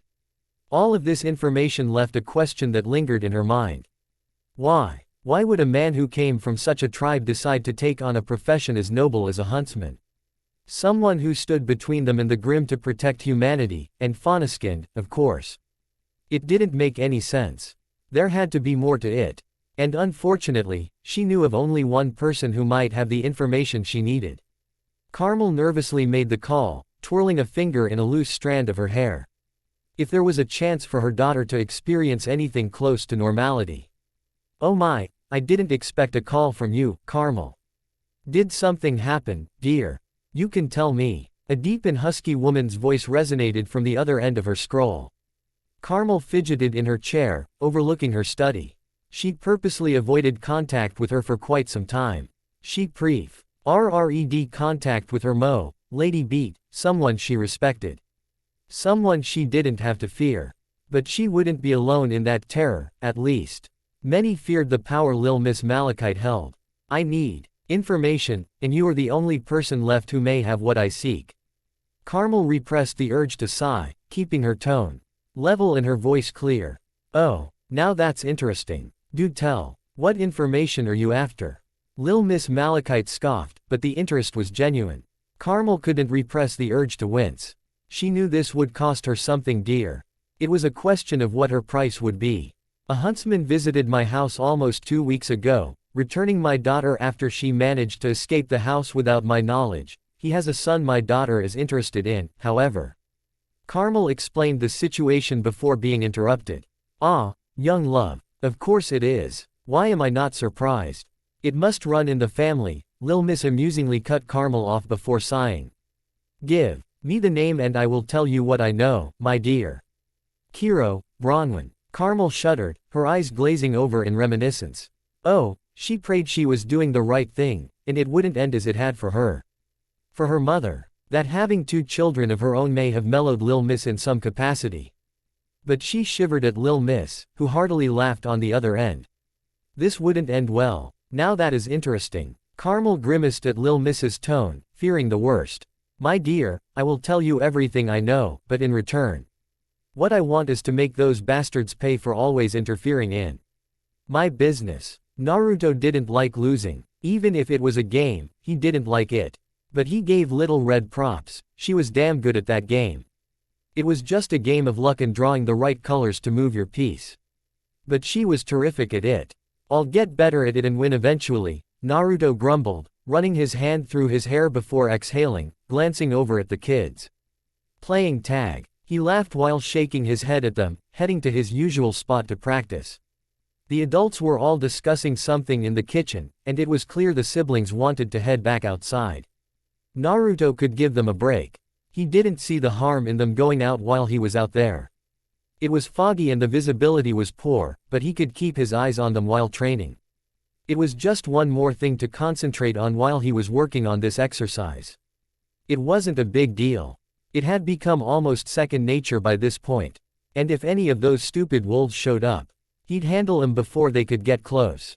They didn't seem to come around here anyway. Gamma-chan, what are you doing out here? Naruto stated, surprised after hearing the toad, before his eyes narrowed. Wait, how did you? Naruto didn't finish his thought. A cold chill down his spine caused him to shiver while his heart furiously thumped in his chest. Something felt off. He wasn't sure what the feeling was. He never felt like this before. It was difficult to describe. The best way he could put it was that it felt like the days when he was younger, left alone on the swing sets. Wishing someone would notice him. So he didn't feel alone. Naruto swallowed a lump in his throat. A thin layer of cold sweat had perspired. His eyes shifted, glancing all around him for the source of this terrible sensation. It was reminiscent of when he first ran into Orochimaru in the forest. When he closed his eyes, why could he see the image of a snake in his mind? Naruto's eyes opened before sharpening upon hearing a slivering shift in the snow, followed by the sound of branches snapping.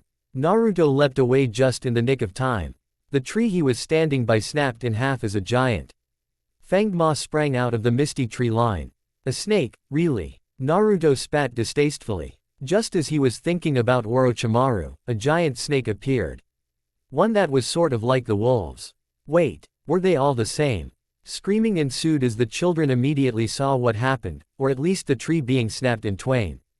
They may not have seen him escape, which would explain their blood-curdling screech they were making. Naruto had to be careful. After his jump, he was separated from the children in the aftermath of that sneak attack. If the snake struck toward them, I just need to make it focus on me. Naruto muttered, hand sinking into his pouch and fingering several shuriken. Thankfully, he heard Pops and the professors, quickly reacted, and were on the move, ready to save the children, giving him the time he needed. Hey, you! Naruto shouted, ensuring the snake's attention was fully intent on him. And as it lunged forward, he leapt further away, drawing it toward him as he flicked forward several shuriken into its face. The snake hissed in annoyance, but that was what he wanted. Step 1 was complete. Step 2, to draw it away in. Naruto's eyes sharpened on the peculiar movement of the snake's tail, acting as if it were independent, only to see a second head, intent on the children and slithering toward them before Pops had made it toward them. The professors seemed to be trying to distract it, but the snake was locked on its target. Oi, you've gotta be kidding me. Naruto's jaw went slack, eyes flickering widely. Despite that mental paralysis, his body reacted without hesitation. Out of my way. Naruto roared as the other snake head focused on him and snapped with intent to bite him in half. And he drove his foot into its snoot. Hard, with enough force to make it recoil and launch it several feet into the air. Naruto continued sprinting, his gaze focused on the other snake head, seeing it coil. It was going to strike as soon as Pops grabbed the kids. He needed to get there, now. Naruto managed to take a deep breath despite his frantic sprint. His focus sharpened. The world slowed down. With every step he made, he could make out every detail. He could almost make out each snowflake as it fell, the sinew muscles of the snake as it tensed, preparing to strike. This feeling, was the nine tails giving him chakra again? Or was this a result of his body adjusting to the chakra control exercises? Whatever. None of that mattered right now. All that mattered was stopping that snake from striking. Getting in front of it. To protect the little red, yellow, black. It wouldn't touch him. Naruto grimaced as he felt a white-hot pain piercing through his left shoulder. But he pressed forward, grasping the fang that penetrated his shoulder with his left hand while keeping the maw held at bay with his right. He planted into the snow, and with a pulse of chakra, he stuck firm and didn't budge an inch. And despite the pain, a grim smile graced his lips as he felt Pops grab the children despite their terrified screams. They were safe. He stopped the damn snake, only to see the head he left behind coil and snap toward him. Time to put an end to this. Damn it. Naruto snarled, releasing the snake's maw, and delivered a wicked haymaker to stun it so he could flip back and prepare for the other head. One way to do that. He didn't have the time for a clone. Naruto would have to weather the storm without one precisely as he did against Sasuke. Extending his right hand, Naruto concentrated the flow of his chakra toward his palm, tightly compacting it into a spiraling sphere. He could always generate the power, the shell was the tricky part. But maybe with these control exercises, he could manage. So what was this tingling sensation burning in his palm? The sensation was quite different from any other time he had formed the Rasengan. It felt like a fire was burning in his hand. Naruto pushed that out of his mind. The snake was almost upon him. He didn't have time for any extracurricular thoughts. He could only focus on one thing, and that was ending this snake once and for all. Rasengan. Naruto release. A primal scream from his lungs that reverberated around him.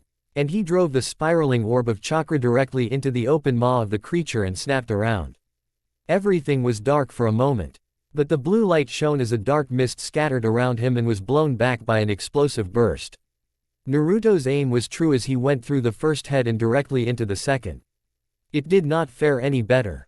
As the ground beneath cracked, and a spiral cone of devastation was left after his Rasengan burst, the snowy mist dissipating in the aftermath. And that will show you. Naruto grunted, the intense pain of his wounded shoulder flaring in his mind before grimacing. AHK. That really smarts. Gotta start getting better at avoiding hits like that. Hey. Naruto stopped mid-sentence. Recognizing all attention was drawn to him.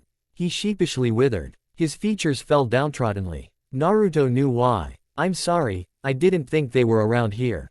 Naruto exhaled, lowering his head, unable to meet anyone's gaze. That doesn't excuse my mistake, does it? I screwed up and… Naruto jerked his head up at a rough but warm hand placed on his shoulder to see Crow Summoner giving him a knowing glance. One that reminded him of the same kind he used to receive from Kakashi. After a scolding, after he did well and corrected a mistake, Naruto weakly smiled and nodded at the acceptance. He made a mistake, but wasn't judged for it. I guess I do need to learn how to communicate with everyone here, learn more about this place. Naruto found his determination, scouring the cabin, and noticed Cat Lady embracing Black. He grimaced but stepped forward nonetheless. I'm sorry, I still don't know anything about this place. I was so focused on my problem. I'll do whatever it takes to learn so I don't make this mistake again. You can believe that. To think Aura had such applications in the past. Marvelous. Port enthusiastically entertained Oobleck's discussion. I concur. Yet I must wonder what led to such a dramatic split on how Aura operates currently. Could it, perhaps, be the introduction of the Grim? Oobleck furrowed his brow in thought. Tai exhaled. He understood their enthusiasm over seeing how Naruto used his aura personally. Using raw aura in such a powerful display was something noteworthy after the other amount of vast abilities he had shown. His semblance couldn't do that. And it was aura manipulation. But it was hardly what weighed on Tai's mind. His children were in danger yet again due to negligence on his part. It didn't matter that they were quickly pulled from harm's way. The issue was that they were in it in the first place. It didn't matter that the kid took the blame onto himself. Naruto was a child and prone to making irresponsible decisions, despite appearing mature. Tai was the adult, and he was supposed to care for his children. That was something he had repeatedly shown he could not accomplish within an alarmingly short time. Perhaps living out here wasn't such a wise move. Without walls, Grimm were more likely to approach. Maybe he shouldn't have Ruby or Yang. Tai, Kiro's voice resonated from across the room where he leaned against the threshold of the living room and kitchen, his gaze shifting from the children toward him before he grunted. Get your head out of your ass. Offer the lady a drink, and me one while you are at it. Tai flinched at his brother-in-law's rough words at first. But despite that, a sliver of a smile worked its way onto his expression, thankful for Kiro's presence there. Helping drag him out of his darkness. Get your own damn drink. You know where the cabinet is. Tai scoffed and scowled despite his disposition brightening slightly. I'll grab some later, Kiro grunted, his gaze returning to the living room. Observing the children playing some sort of board game. Kid just went to bed. The girls are playing a card game. I'll wait until all of them are asleep before I start drinking. Tai smiled at hearing the laughter in the other room. Despite the traumatic incident that just occurred, the children were playing and acting as if nothing had ever happened. In fact, Yang was a little too enthusiastic. Hooting and hollering, calling what had happened awesome. She was her mother's child, that was for sure. His attention shifted to Callie, who, like he was, seemed to be dwelling on her thoughts. Tai couldn't blame her. He had just been there, too, until Kiro snapped him out. Are you thirsty? I can get you something to drink. Tai asked Callie, drawing her out of her thoughts. Yes, please. Tea. If you have some. Callie forced a smile. I can do that. I could use some myself to settle my nerves. Tai Yang quipped before turning toward the cabinets, withdrawing some tea bags, 2 cups, and a kettle. Yes, today has been quite overwhelming. Callie nodded before taking a deep breath. I can't help but apologize. Tai grimaced, hanging his head, the shine in his eyes darkening as he set the kettle onto the stovetop. I should have been more vigilant. Grimm rarely approach and. It is quite all right, Callie shook her head, looking up at Tai. In Mengari, despite the walls we have built and the guards we have trained, the grim threat is lurking. And while what happened bothers me, it's a threat we all must accept when we live outside the walls of the 4 kingdoms. Humanity and Faunaskin may have their differences and struggles, but at the end of the day, the Grimm are our greatest threat. Tai slightly recoiled, surprised by Callie's affirmation of the state of the world. It was rather pleasant to hear a Faunus speak in such a manner. Usually, it was all about Faunus's rights or extremist views. Ain't that the damn truth? Wish more people would get their act together and accept that fact. We're in this together, or we will fall alone. Kiro grunted from the other side of the room. Indeed, although I will not hesitate to point out and fight against injustices my people have suffered along the way. Callie agreed before countering. Can't disagree with that. I would do the same if the shoe were on the other foot. Kiro nodded in acceptance. Jen. Yuine's smile spread on Callie's lips before she too nodded. Then, her gaze shifted toward Port and Bartholomew and narrowed. I would like to take Naruto back to Konoha as soon as possible. I have several suspicions I want to confirm. And we will learn more about him there than we will here. Bart and Port stopped their enthusiastic discussion, frowned, and looked over to Callie. Are you sure that is wise so early? There is still an immense communication barrier, despite you being a bridge in that communication. The danger is ever present there due to the negative energy those ruins emit. Port uneasily asked. Indeed. The Grimm population within the ruins has increased exponentially in the years we haven't explored. There might need to be a few expeditions headed by huntsman teams to thin their numbers first. Bartholomew added with a frown. I'm sure. I am more than capable of handling myself, if needed. Callie nodded, firm in her decision. And from my observations of the kid, I happen to agree. He needs to get out there. Leaving him in a setting such as this only frustrates him. The kid wants answers, and he is being forced to bottle all of that anxiety, trying to release it with training. Kiro agreed before adding in what he had to say. He's definitely not someone who can sit around and wait. He has to be doing something he considers productive.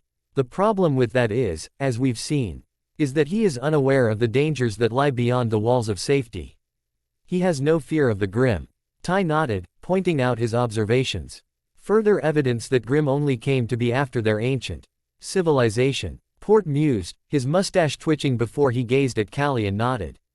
From all accounts, there seems to be consensus that the best path forward is to return the boy home. We will leave at dawn.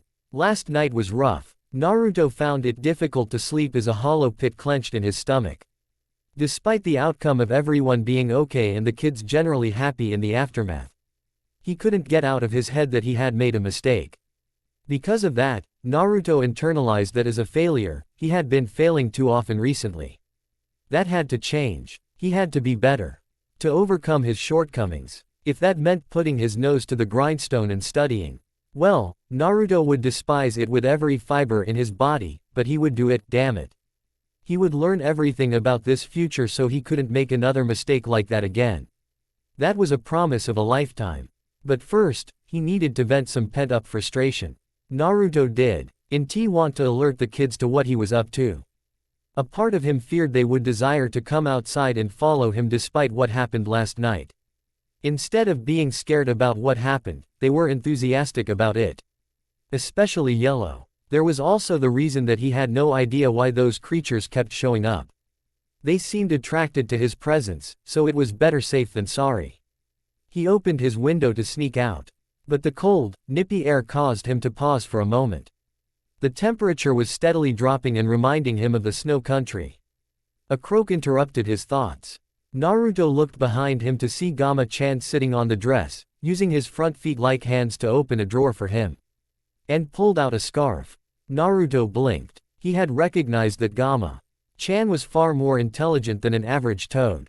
He had expected as much from a toad from the lineage of the toad summons to be better than the rest. But to show this level of dexterity and wordthal. Thanks. Naruto took the scarf offered to him, tilting his head at the toad curiously. Are you sure you can't talk? You look older than Gamageki did. The toad croaked in response, smiling at him. Figured as much. Naruto exhaled, disappointed before smiling, patting the toad on the head. Thanks, buddy. Naruto was thankful they had supplied him with a variety of clothes suited for the weather. The outfit he had stolen wouldn't be enough. Unfortunately, this felt like an extended stay. This thought caused Naruto to grimace, thinking of everyone back home, in his time. About how he didn't get a chance to spend more time with them. Gotta stop. I'll see them again. I know it. Naruto shook his head as he tied a long, blue scarf around his neck, only to stop as he turned to face the window again. To see the massive black corvid blocking his exit. You again. Naruto queerly raised his brow and stared at the bird. From this close, Naruto could tell this wasn't the same as Ikro's crow summoner used to keep an eye on him. No, there were some key differences besides the size. This corvid was a raven. Did that mean Crow Summoner also had a raven contract? Naruto glowered. Did that mean he was trying to keep him inside? Well, Crow Summoner had another thing coming. He was going out where he liked it or. Naruto heard a knock at his door. He squinted at the door. Before turning back to the window to see that the raven had disappeared. His eyes further narrowed. Well played, Naruto, Kallie's voice echoed from the other side of the door. Coming, Naruto grunted as he answered the door. Glancing up to see Cat Lady recoil. It's cold in here, Callie shivered, her eyes scanning the room before seeing the open window. Sorry about that. Was about to go outside a ND train, didn't want to make the same mistake as yesterday and was better off on my own to get it done. Naruto sheepishly rubbed the back of his neck. He had no reason to lie. He wasn't hiding it from the adults. He just didn't want to put the girls at risk again and have them follow him. Oh, I see. Callie flinched, grimacing before she shook her head. Sorry, this is last second, but after some debate. The professors agreed we should visit the village last night. We felt we could gather more. Sure, beats sticking around here all day. Naruto beamed and nodded, exiting the room and shutting the door behind him. Don't you need to get ready and pack some things? Callie blinked, surprised by his sudden and jovial response. Nah, got everything I need right here. All my gear and an extra set of clothes are sealed up and ready to go. Naruto chirped, patting his hip pouch. Oh, Callie continued to blink, her expression a mixture of awe and confusion. Okay then, everyone else is waiting downstairs. Another morning, another grueling session. This woman was a slave driver. While it was a euphemism, Trivia had never been driven to such raw hatred toward one person. And, oh, how she despised Aurora Aurelia. Trivia thought she disliked her father for being so strict and mean toward her, but this woman was so much worse. So driven to push Trivia to her very limit. Made her run one extra lap when she was tired. Lift one more time. Practice her routines when she was worn out. Had her balance on the beam even when her world was spinning. She was genuinely forced to read her textbooks to pass the tests. The nerve. Trivia Vinny wanted to loathe Aurelia with every fiber of her being. She would have too, but then there was yesterday. That glimpse into why she was so strict. Trivia may not have been the most observant of her surroundings, but she knew how to gauge people. How to test and push their limits. Break them. So she stole her scroll away from her parents' room. They usually took it every night. Probably to keep her from playing her games all night, which was no fun. However, this time, she wanted to do some research. Not for her studies. Screw them. No, she wanted to learn more about her tutor. Wanted to learn more about Aurelia. Know what made her tick. That way. Frustration soon set in. Unfortunately, gathering information on a single person on the network was beyond fruitless. Without proper credentials, she couldn't look into her records or anything. Add in that there were several people with the name Aurora. Searching for her Aurora made Trivia's life miserable. The only information she could glean was from public records. Lady Browning's preparatory school broadcast its graduates, and Aurelia certainly graduated from there. However, she was a licensed huntress, too. Trivia's brow curiously raised as she browsed the information on the scroll.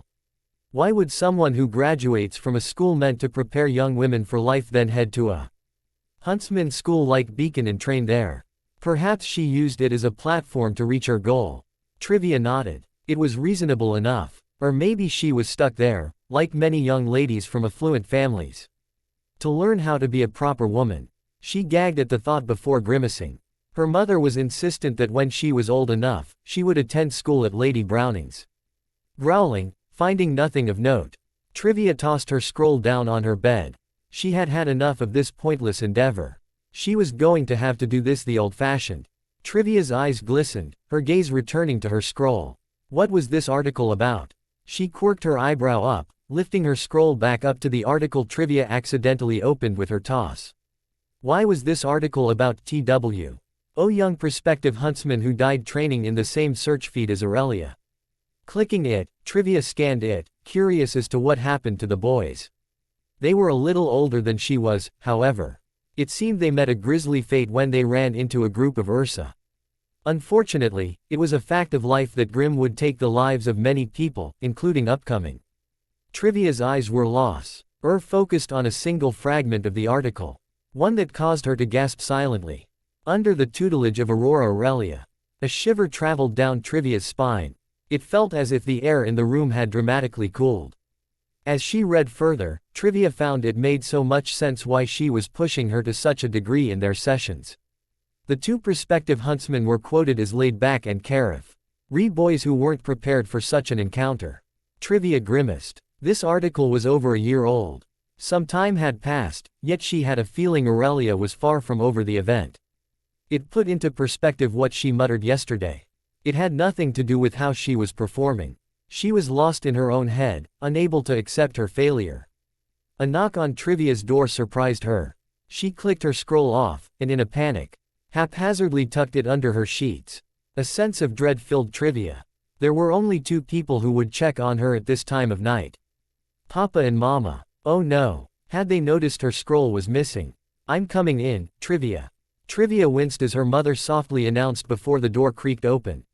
Her worry consumed her. At first, it seemed like Mama was only checking on her.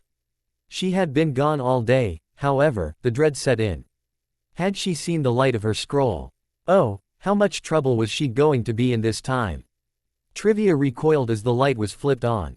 However, Her brow curiously raised as her mother entered wearing an outfit like she had never seen before. Deep navy blue one-piece suit. No, almost like a suit. With all the gadgets and mechanisms on a vest wrapped around her chest. Was that a stealth suit? She only recently saw those in some articles on the high-tech magazines Papa was subscribed to. Why was her mother wearing a stealth suit? Oh, you are awake. Carmel lifted her brow, surprised before grimacing. Or did I wake you? Trivia simply nodded. She didn't want to let Mama know she had been up when she knocked. She had a curfew and bedtime and didn't want to get in trouble with Papa. However, her curiosity consumed her, and she pointed at Mama. Oh, don't worry, I was doing some work for one of my clients. I just came home and wanted to check on you. Didn't think you would be awake. Carmel winced, stepping into the room and flipping on the light. Trivia furrowed her brow. Work for a client. What work required a stealth suit? And Mama had a job. She never talked about it. Trivia, since you are awake, I have a question I wanted to ask you. Carmel unbuckled her vest, setting the vest on her lap. As she sat down at the foot of her bed before she wearily gazed at her daughter. You can use your scroll answer. I saw the light under the doorway. I know what you stole. I'll be taking it back as I head to bed. Trivia grimaced. Mama did notice, but at least she wasn't in trouble. So she retrieved it from under the bed and turned it back on, grimacing as Mama glimpsed upon what she had been searching for inside. Trivia, I can't even be mad.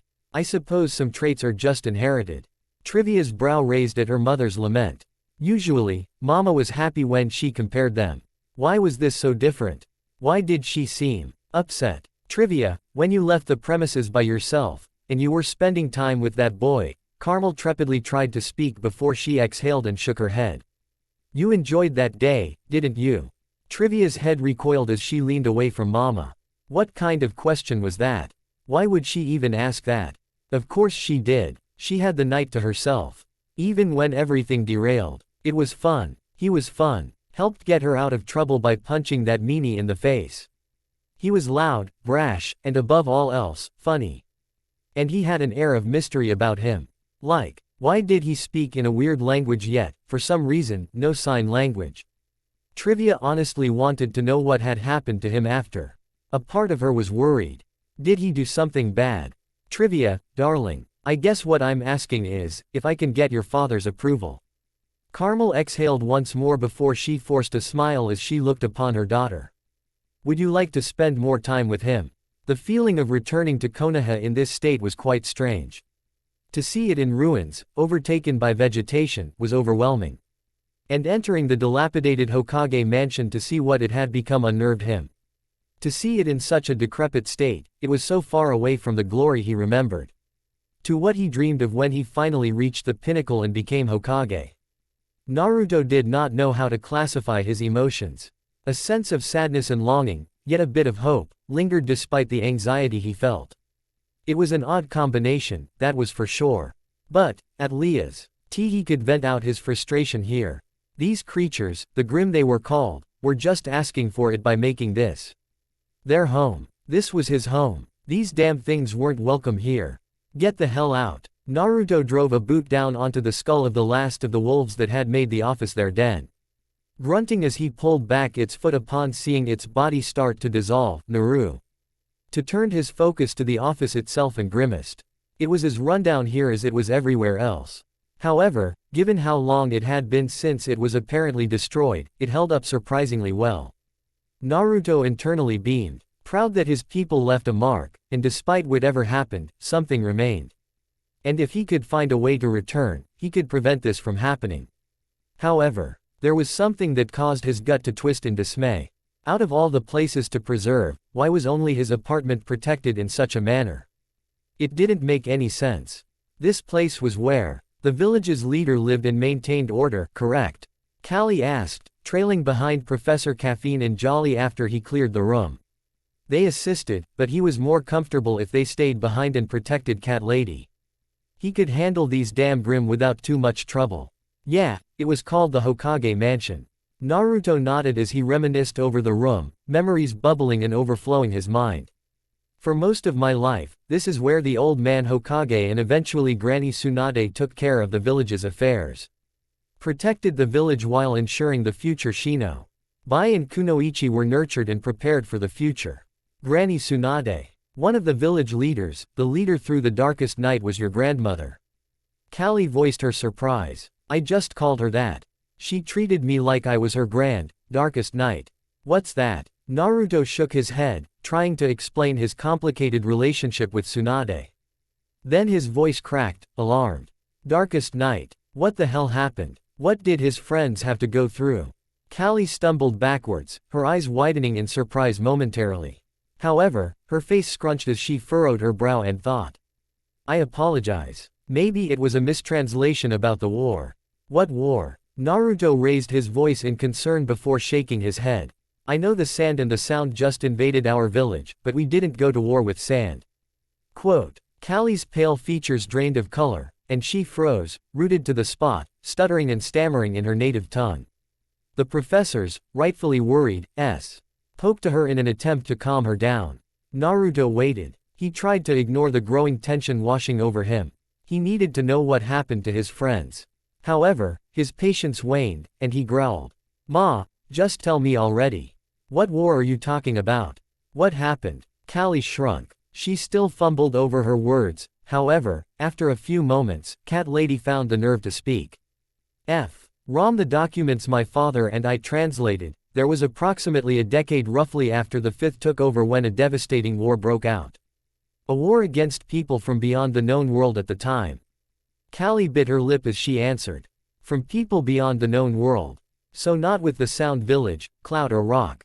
Naruto blinked in confusion. He knew his village had its enemies.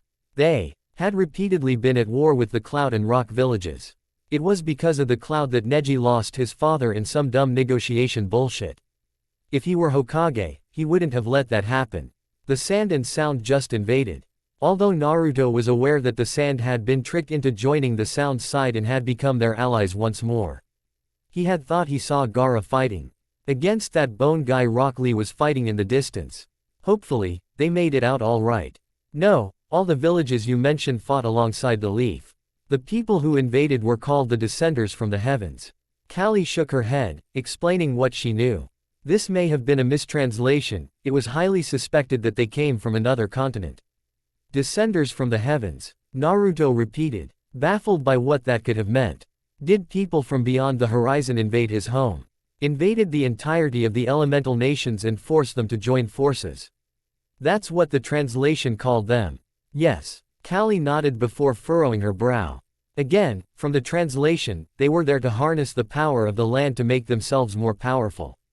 It's so. Wounded like they invaded the city-states for their resources. Naruto scowled. His emotions were further conflicted and clashed. His worry about his friends triumphed over his anger over not being able to be there for them. He would find his way back. That was a promise to them. However, there was a hint of curiosity left. A desire to know more. If he knew more, how did it end? Did we win? Naruto asked, gazing through the giant hole in the office, staring at what used to be the Hokage monument. Yes, the villages won and prospered for a long time after. Callie smiled and nodded, standing next to Naruto. Gazing onto the horizon as well. Near the end, the war shifted as two young warriors bearing the sigils of the sun and moon rose to repel and defeat the Descenders. A small sliver of a smirk graced Naruto's expression. His friends won, and two people stood together and ended the war. A warmth radiated from his palm, causing Naruto to gaze down at the peculiar circular dot on his palm. A sigil, huh? Naruto's smirk grew as hope radiated within him. He didn't know why this mark suddenly appeared on him. He didn't know what it was or where it came from, but if two heroes with marks rose to end the war, well, it's tradition for the heroes to arrive at the last moment to save the day, ya know. Naruto laughed, holding out his hand to the sky, toward the sun, and smiled as He mark on his palm radiated with a soft glow. What? That's, Callie's voice cracked as she stumbled and nearly tripped over her feet, being caught by the professors. I'll make it back home, guys, I swear, Naruto spoke aloud. Staring into the horizon. I'll do whatever it takes. Train as hard as I can so I can be ready for these descenders from the heavens. Ya better believe that. It was so dark in this place. Cramped as well. Stuff littered this basement, a blanket being her only possession. This place was unlivable. How she lived in such a harsh environment was beyond her. Under the scrutinizing gaze of that hot-tempered, wicked woman who enslaved her, she wished she could burn this place to the ground. She winced, reaching for the collar on her neck, remembering the searing pain inflicted upon her when she disobeyed. She seethed. She would endure it all. Amber eyes resiliently burned through the darkness, promising she would not bend. She would not break. She had to keep pushing forward, until she could rise from the smoldering ashes of this place and forge her path. At least I'm not alone, she mused, dampening a rag into a bucket of cold water, gently placing it on his forehead. How are you doing? She winced as the raven-haired boy muttered something incomprehensible. He was trying to communicate with her, but she didn't understand a word he said. The gibberish he spoke was so foreign to her. It felt as if he were speaking another language. At first, she had thought it was because of how sick he was when she found him lying in an alley on one of the few walks she was allowed to take outside of work. He was lying there, and no one was willing to help. Cold and alone, just like her. So she snuck him in. Tried to tend to him when she could. It was difficult with all his wounds. A deep slash mark through his forehead. A gaping, spiraling wound to his gut. She did her best to bandage them, and miraculously, his wounds were slowly healing. It had to be because of his aura. Aura naturally helped wounds recover, but to this extent. It was odd. Almost as odd as the glowing crescent moon sigil on his left palm. She shook her head. She had to find some way to communicate with him. But the only thing she could think of was vague gestures. Her amber gaze lit up. That was it. Maybe she could teach him words by showing him. My name is, she pointed to herself.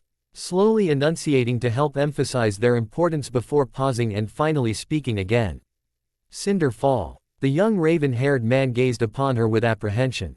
They shifted between onyx and crimson for a brief moment before he took a deep breath and spoke. Sasuke. Sasuke Uchiha. Thanks for watching.